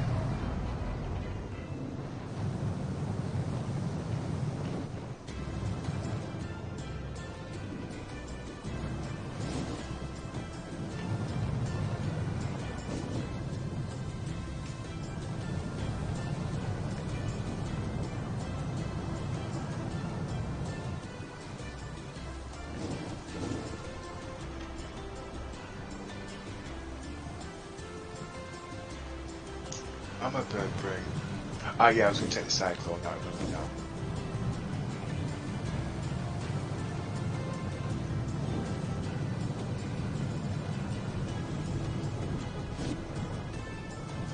Speed 3 clicks. Roger.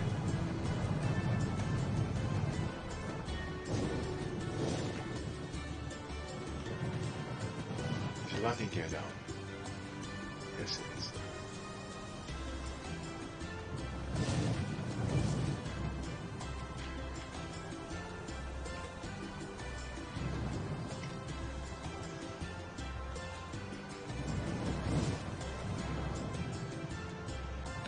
The last time I tried this, it was glitched. What it is, all ships with ramps, when you open the ramp up on the ship, it binds to the other ship. So then the other ship then becomes a ghost ship. It glitches, it doesn't work. But I'm hoping to fix that now.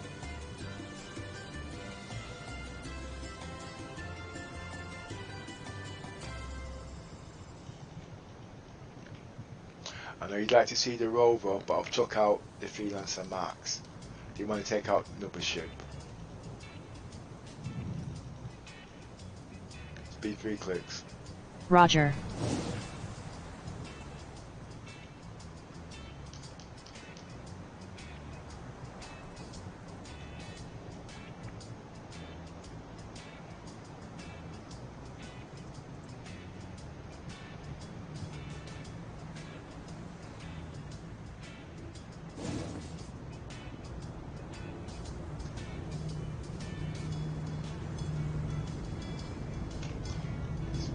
Speed 1 click. Roger.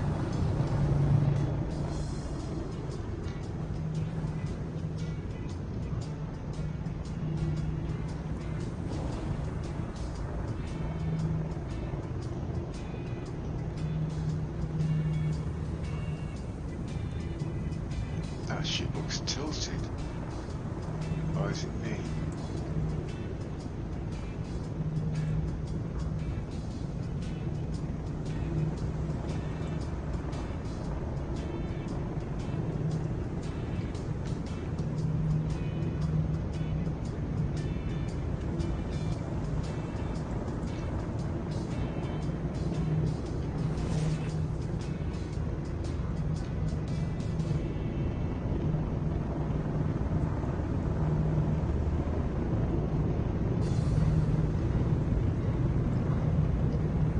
Deactivate autopilot.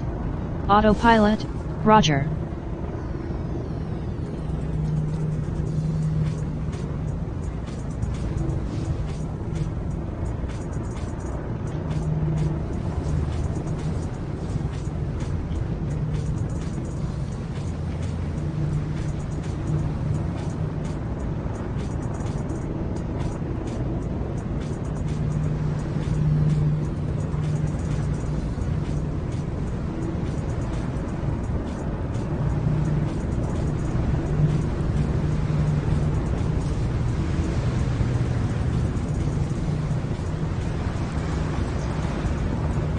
Engines off.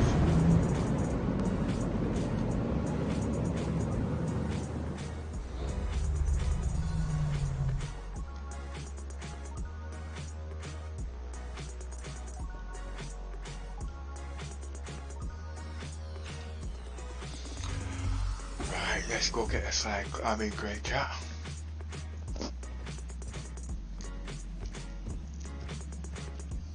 I've actually had 7 Auroras on here. I've had 3 MPVs on here, MPUVs, and still being able to put other ships on at the same time.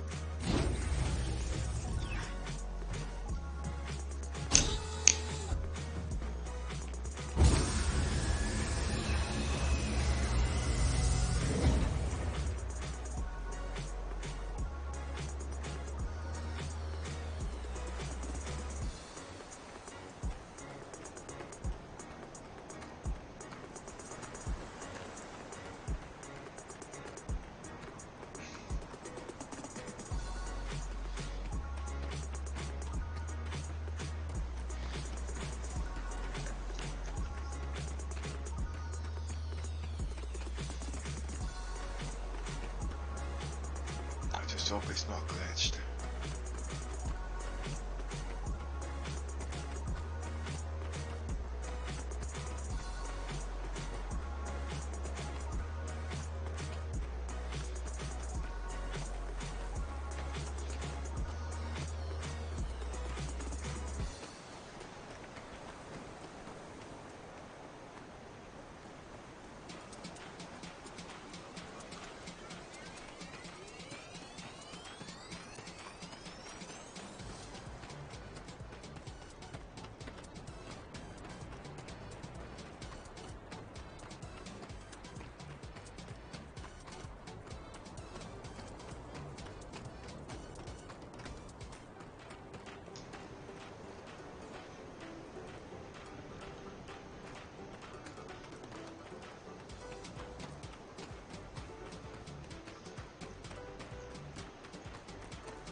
The reason why I use Terminal 6 is because it's less busy. People don't want to run 200, 2,000 kilometers, and I don't want to be disturbed.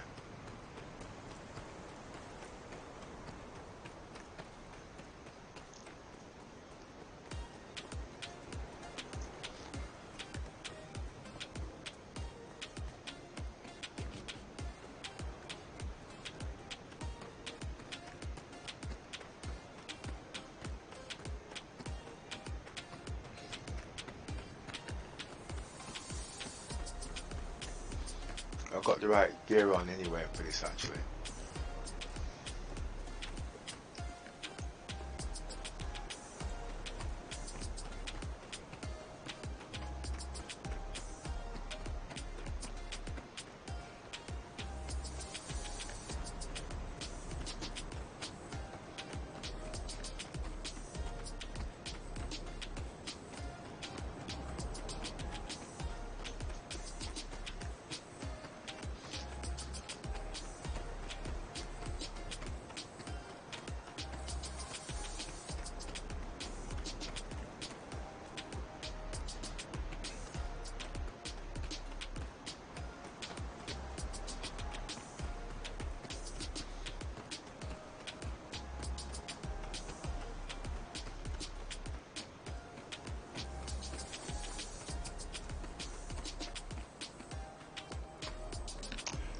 Let's just check if everything's still working.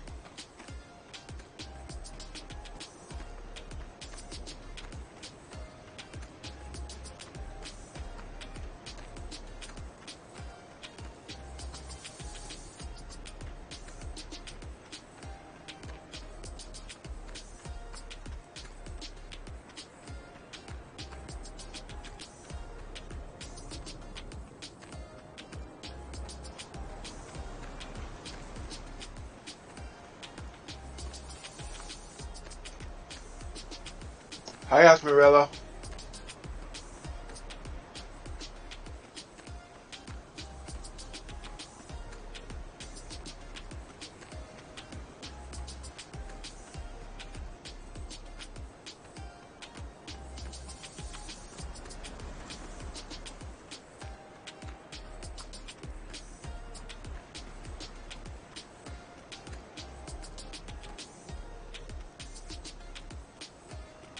I'm actually streaming at the moment. Yeah, I know we've not got a mic, I've just read. They could maybe have changed some of these settings.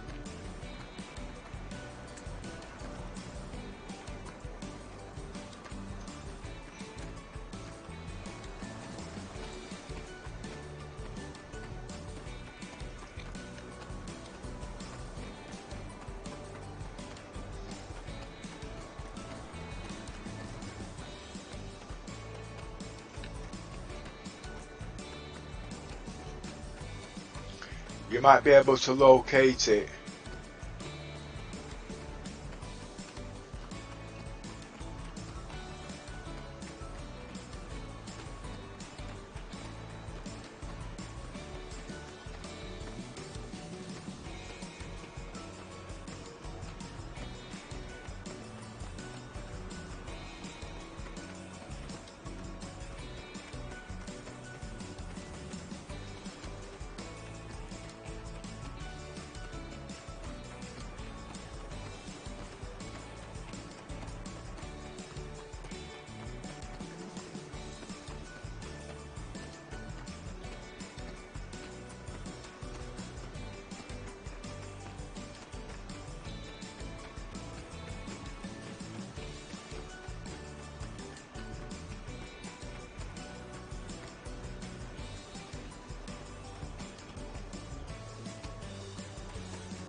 I'm out of breath. Personnel.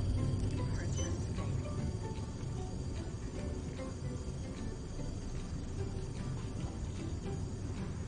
Do not accept any person employees as passengers. I'll take the grey cat. Receivers. I said that before. And I'll come back and I'll take the second rover out. Your ship has been delivered to the following landing pad. Ecological conditions. The air quality around Lorville has been known to have adverse physical effects. Make sure you're protected with certified. Now, putting a rover in the landing deck is better for when you're in space. Reason being, because if you can't land your ship in the atmosphere, that's another way around it. Especially if you're low on fuel, etc. You have to regenerate fuel. But at the moment, I think CIG's messed it up a bit because you see, we're not before we could regenerate fuel, but now we're not burning enough. So our brain is now not actually working out how much fuel you need for this and whatever. You know what I mean?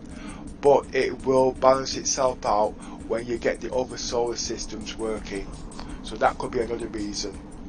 Activate systems. So yeah, I think they best leave the fuel generations for now because of the pyro systems coming out and whatnot.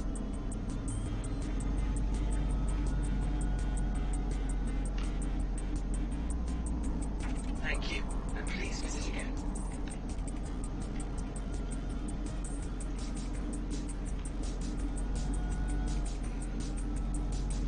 I'm just going to pick a good detour. I want to practice my skills.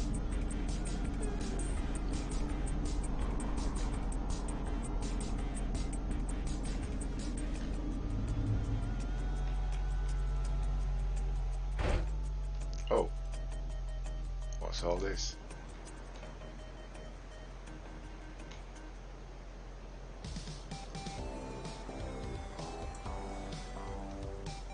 It says I can drive through it.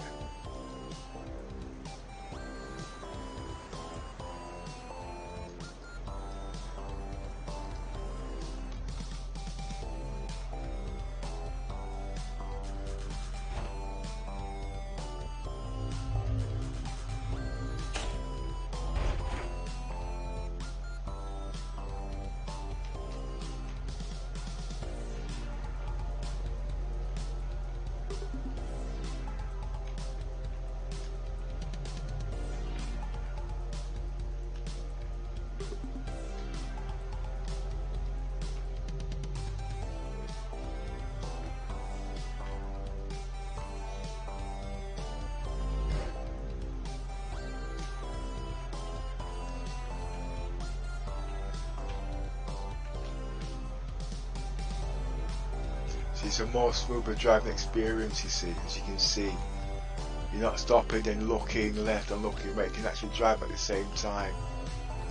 That's one of the reasons why I want to start using mouses instead of HOTAS.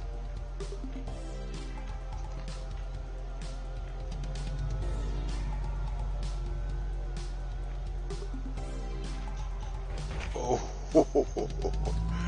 actually I went to Specsavers.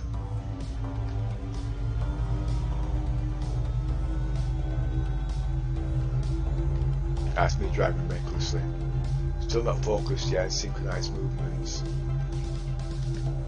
That will come with practice. I've only been doing this for the last couple of days, you see, because obviously I couldn't do much land vehicles because I couldn't load them into the vehicle. Unless, basically what it means is I used to always fly the 600i. You know what I mean? Because it's a very strong ship.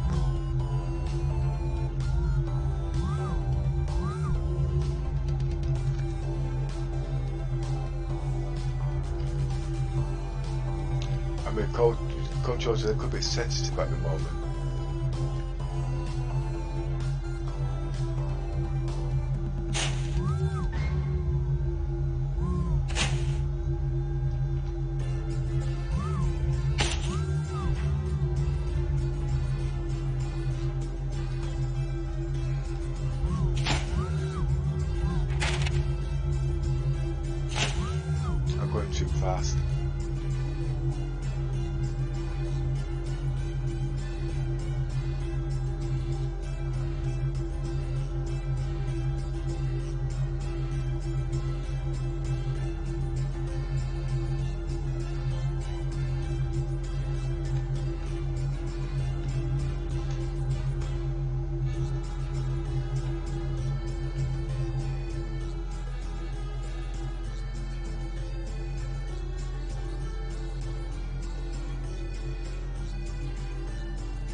believe it's a bit rocky here. Slow it down a bit.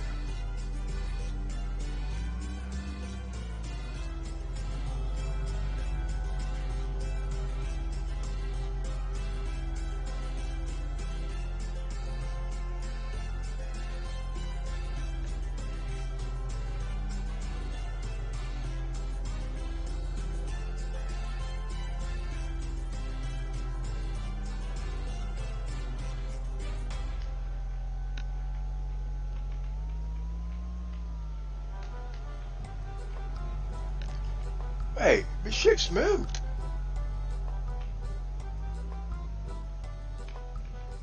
Oh, okay.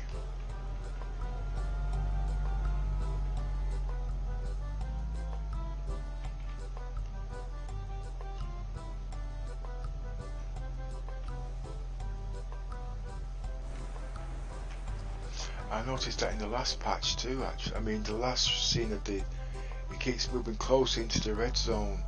I mean, where you can actually blow up.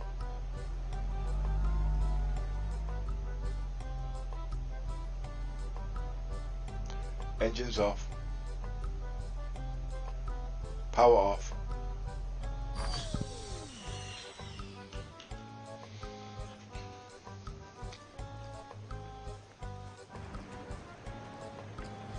I think I'll go through the armed cargo bay.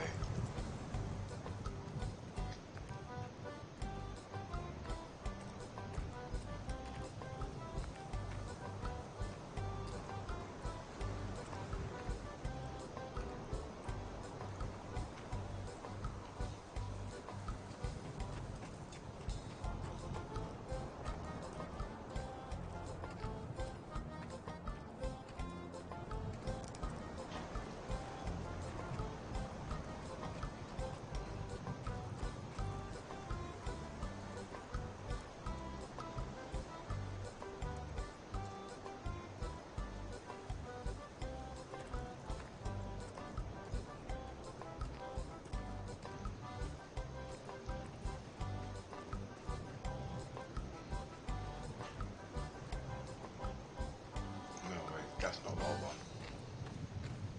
Take it anyway, I'm here now.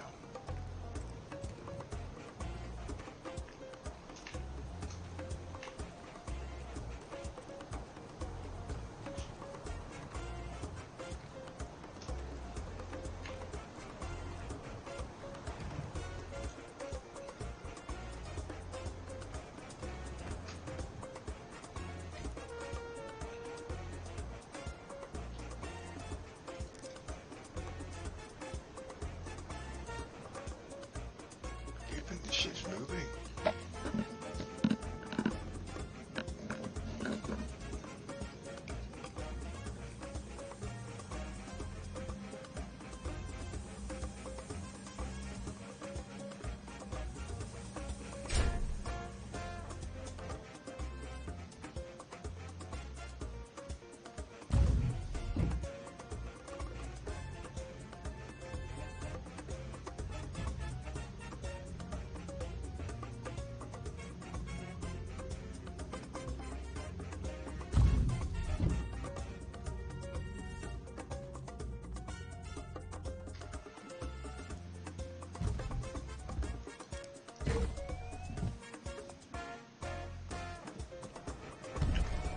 Gotta be careful with this slip because this slip glitches just like the 600i.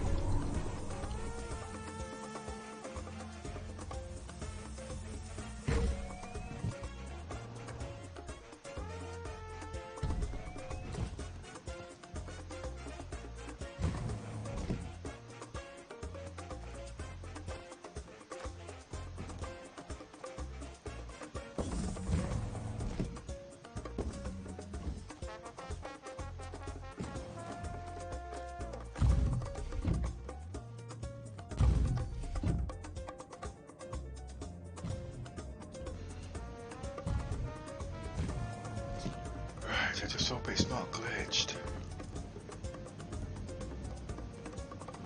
Oh, there's another way around it. I can open up the lift before I set off. Send elevator.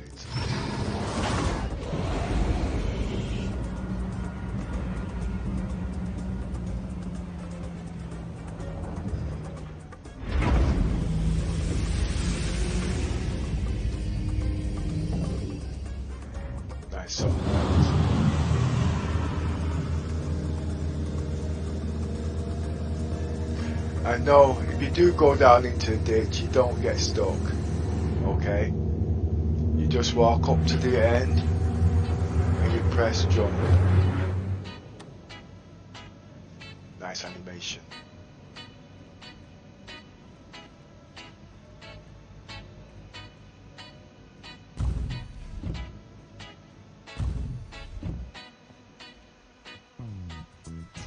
I'll come out through the cargo bay.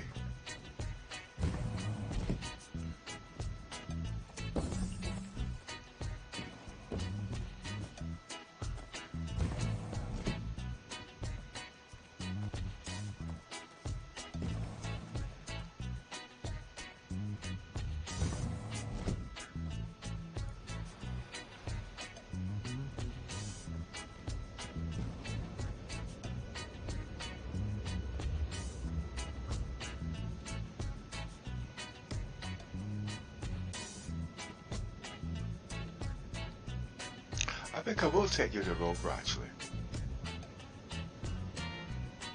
The more guys will be joining later on, so it's best to have two just in case.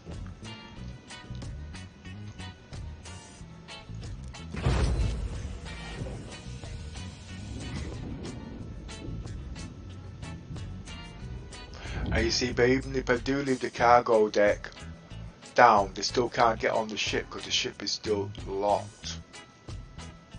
Now when you've got a crew on there, you're going to have two sets of crew, one for party crew that can open certain doors, and you've got normal crew which can't open doors because, you know, when you've got uninvited guests in there, they take control.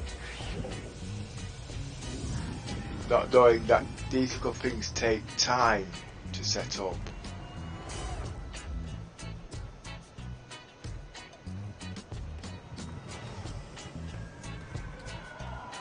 They don't mean no harm, our group, but when they make these mistakes, it lets me think ahead for what the game's going to be like when it starts, you see. We have got a good set of members now, because they don't do abuse, they don't do grief, they're just like normal people we see on the street. And we get on with everybody, we interact. And then when you see when I start streaming, it's supposed to come up in the graffiti room automatically. So then everybody just joins in. We don't just sit down there and wait, because that takes up time.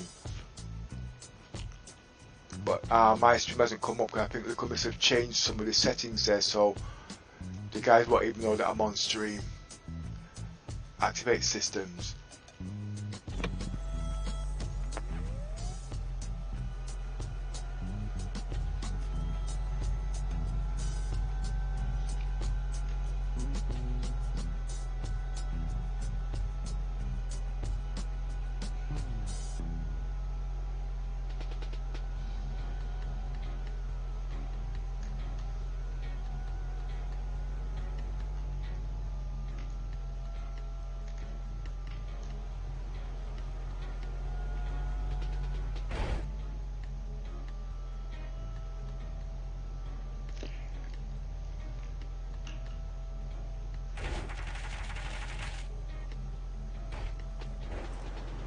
That I should have switched up the engine.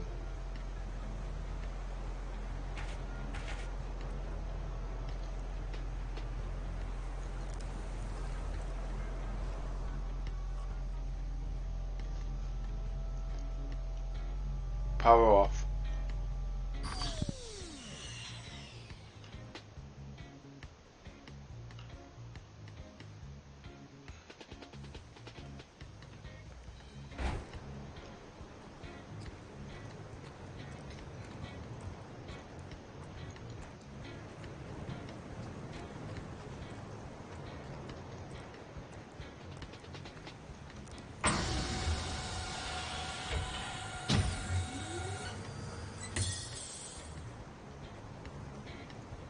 It's a bit glitchy.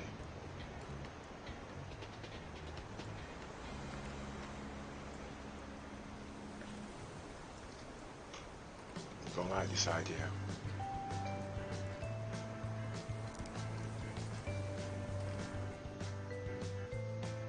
That's not getting up that. Power on.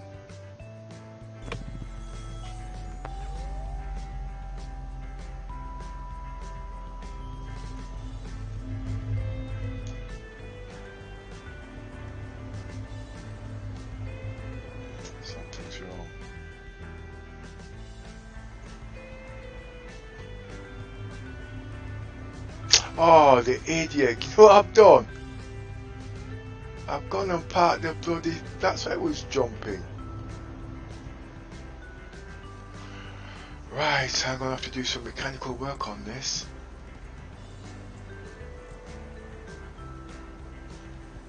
Engines off. Engines on.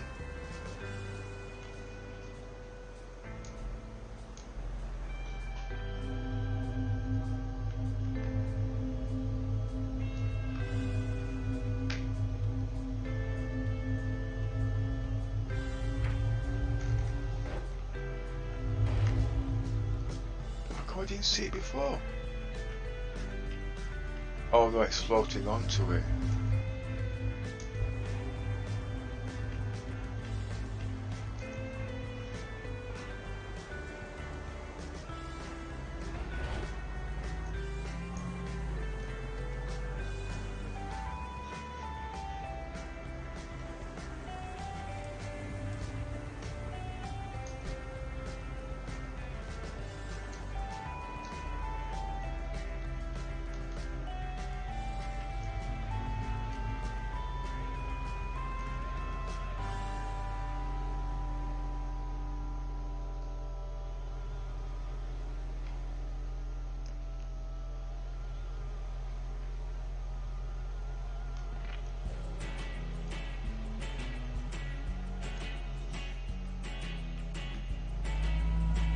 No, it's not. That's why I didn't see it before.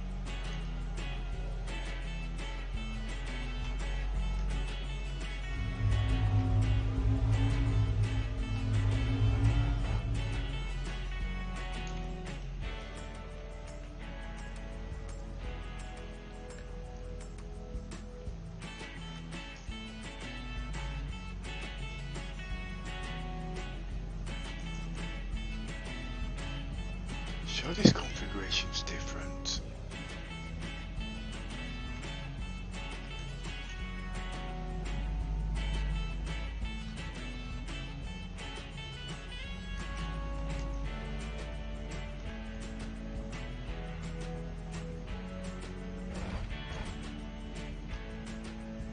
It's because I'm actually rushing, that's why it's a bit reckless.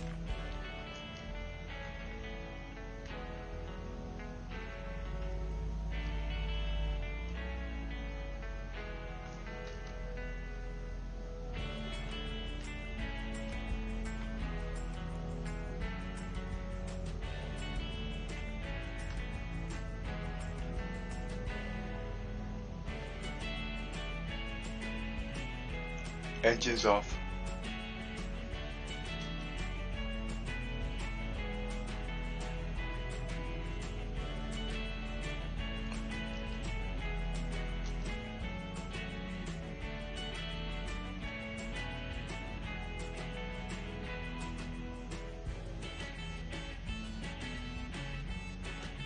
Power off.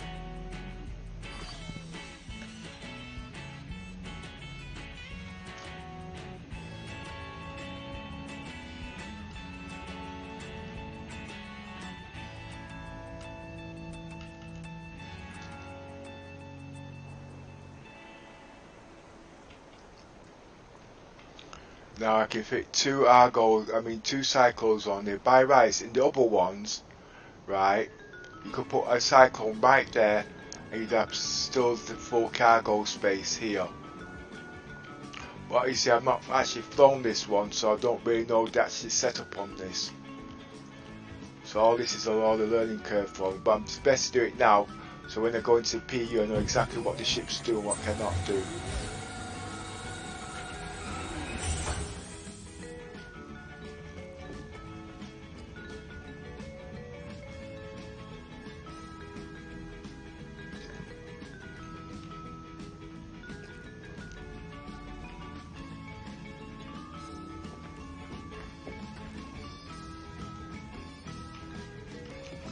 You've got a cyclone in there, you will take up cargoes. Oh, I could have turned it long ways, couldn't I? I'll leave it as it is.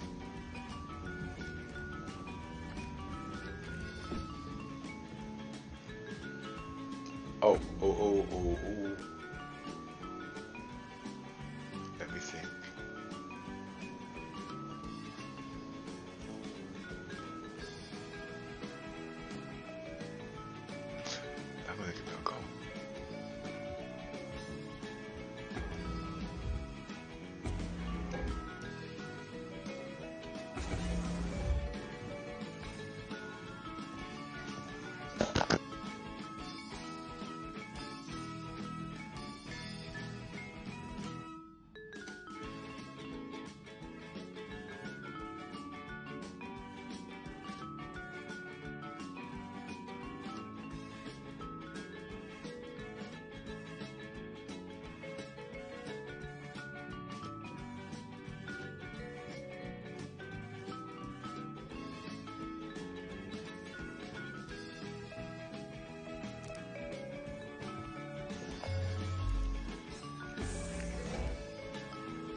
Activate systems. Power on. Weapon system off. Power on.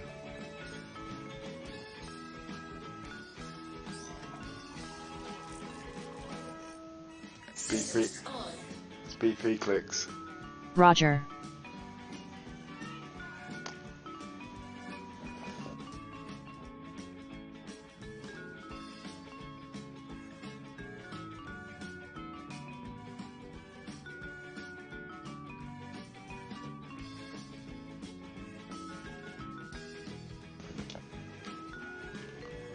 Power on.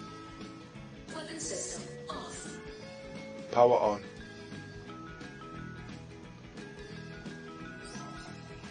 Speed 5 clicks. Roger. Systems on. Engines on. Engines on. Speed 3 clicks. Roger. Launch sequence complete.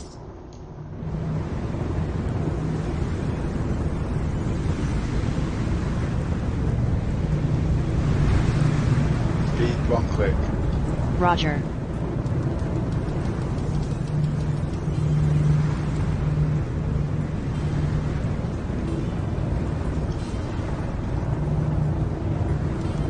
This looks different. I must have altered something in the graphic settings.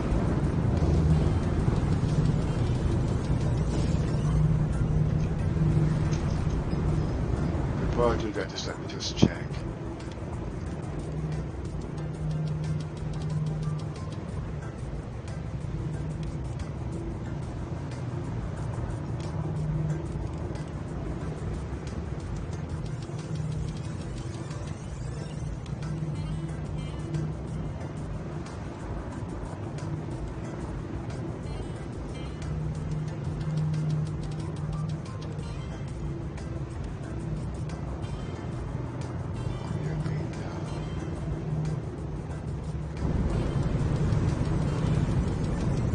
No, it's not.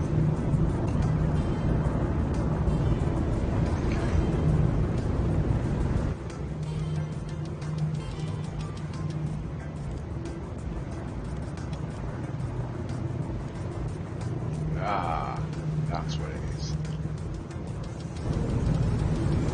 No, it's not. Okay. I'm going to have to make do with what I've got.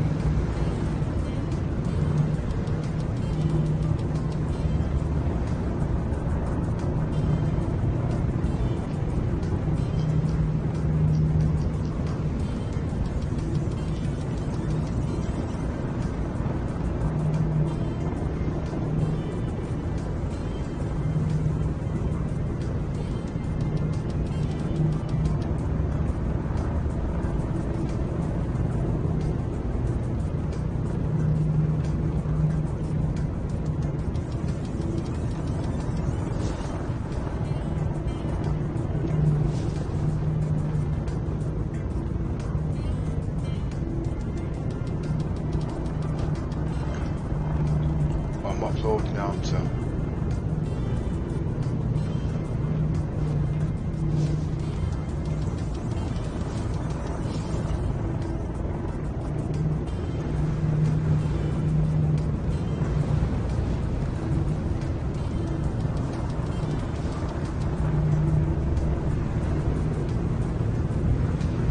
Right, as I said before, the problem is now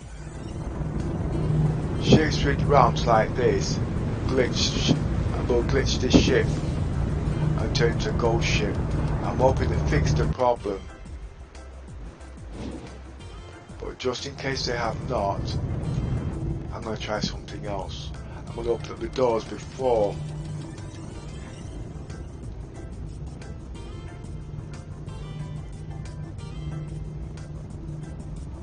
I land.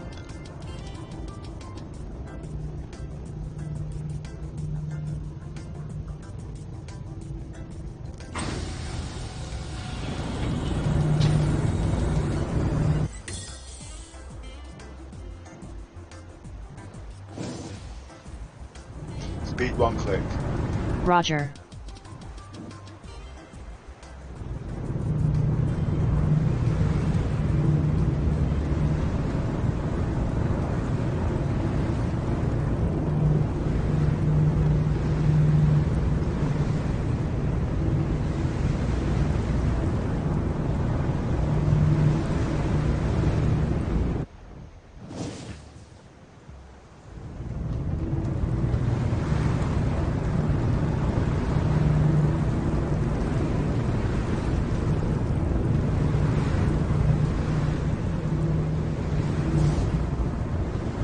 Yeah, got enough room to drive out.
See, I need clearance to drive the round pop, you see.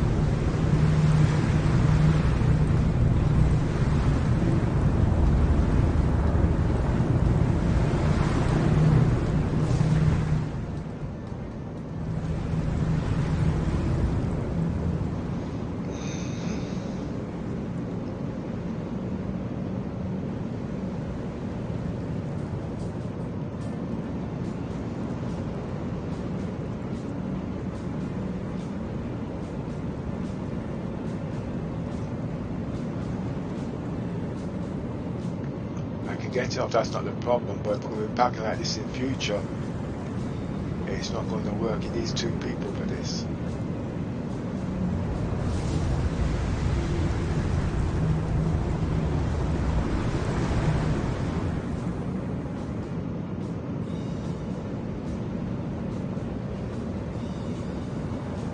If I don't do it now, I won't get it off, so I'll work it out properly.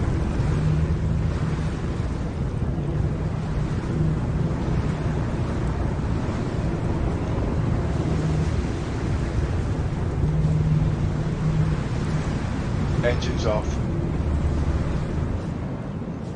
Nope.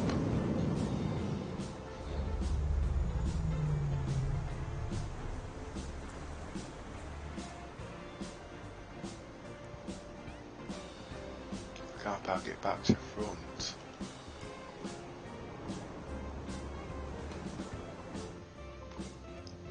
See, the problem is getting the vehicle back on. Getting it up is not a problem. It's getting it back on.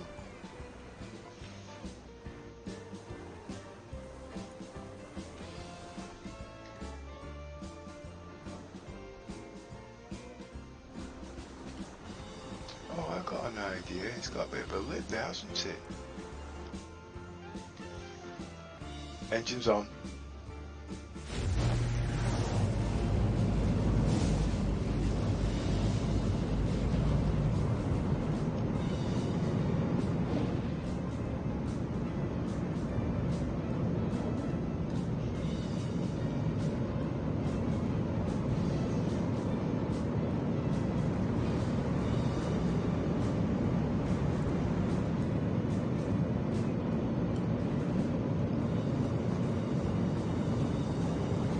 Engines off.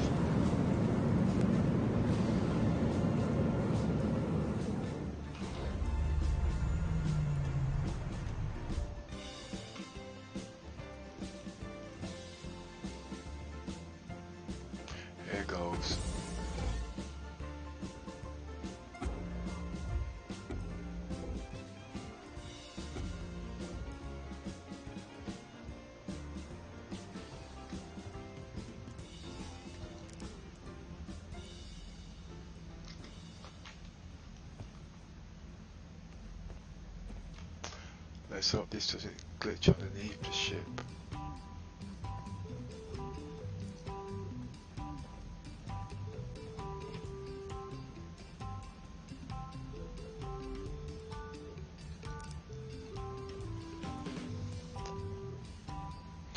Right, there's 3 equations here. There's a ship, there's this ship, and there's gravity. Activate systems.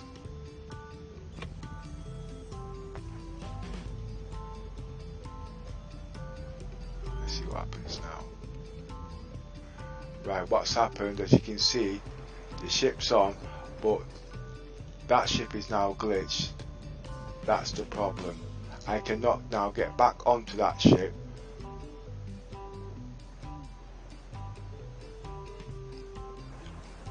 So I've actually lost the starfarer. I mean, I've actually lost that ship there now, and it won't even sit in while it's going to jump. So they haven't fixed it.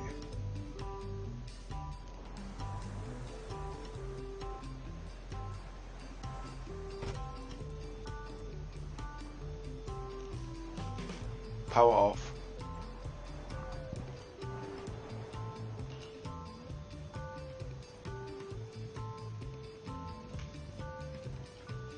Now this is what I mean by it's being glitched. All ships that has ramps has this problem. I can't get back onto that. Oh, no I can't. As you can see, that's the problem I've been having with this ship. And all ships with ramps have that problem.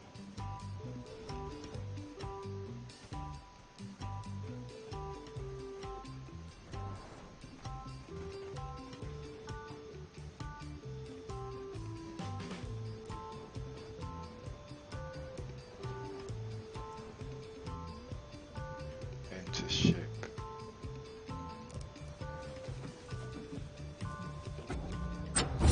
Oh, it worked.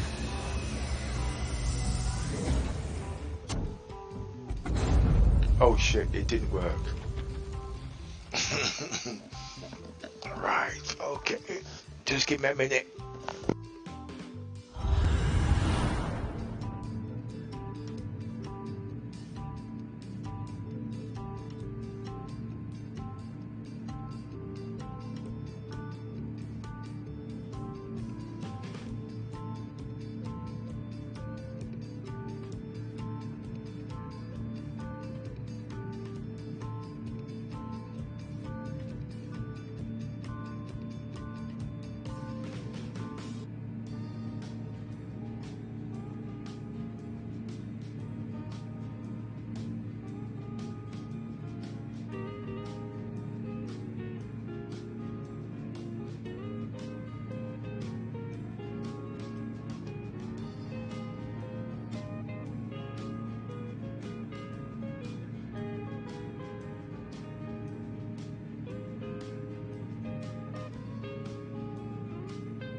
Okay, I'm back. As you can see, we've got a technical issue. We've got the black screen. Now, by rights, that's supposed to clear up itself, but it hasn't. Now, do I want to go back and do all this again? Not really.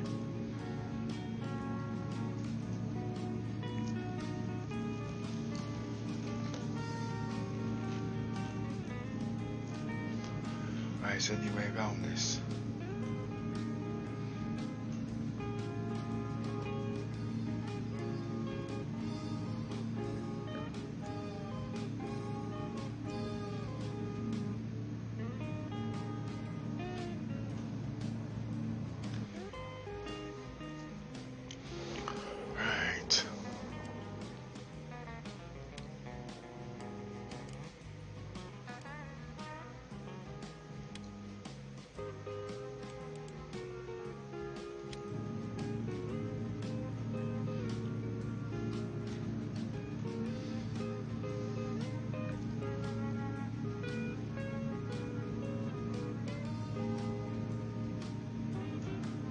Now, if one of my colleagues was on this server, I could actually re-log back into server and carry on from where I left off. But they're all, if not that work, The wolf's probably on the other side, will not woke up yet. So, as you can see,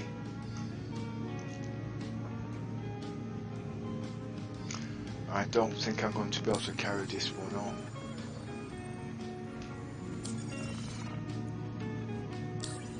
It's there.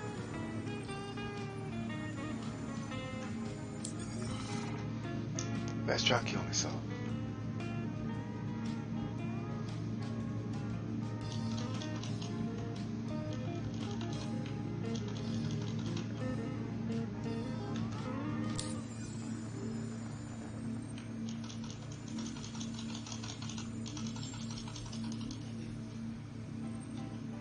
Oh, I've got to get up first, haven't I?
What I'm doing at the moment, looking for a workaround.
This might break the sequence. Graphics window.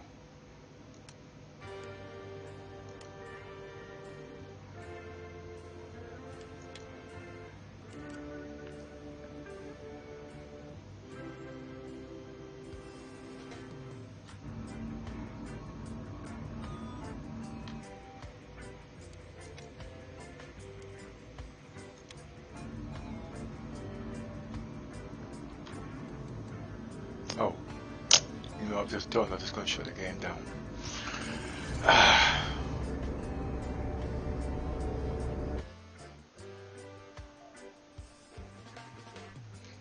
That was silly of me.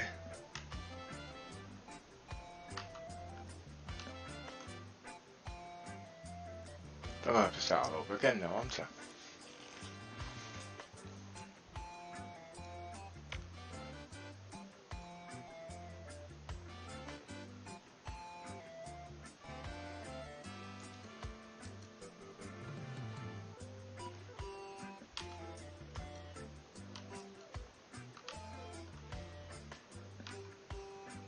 Oh, I'm still in the game.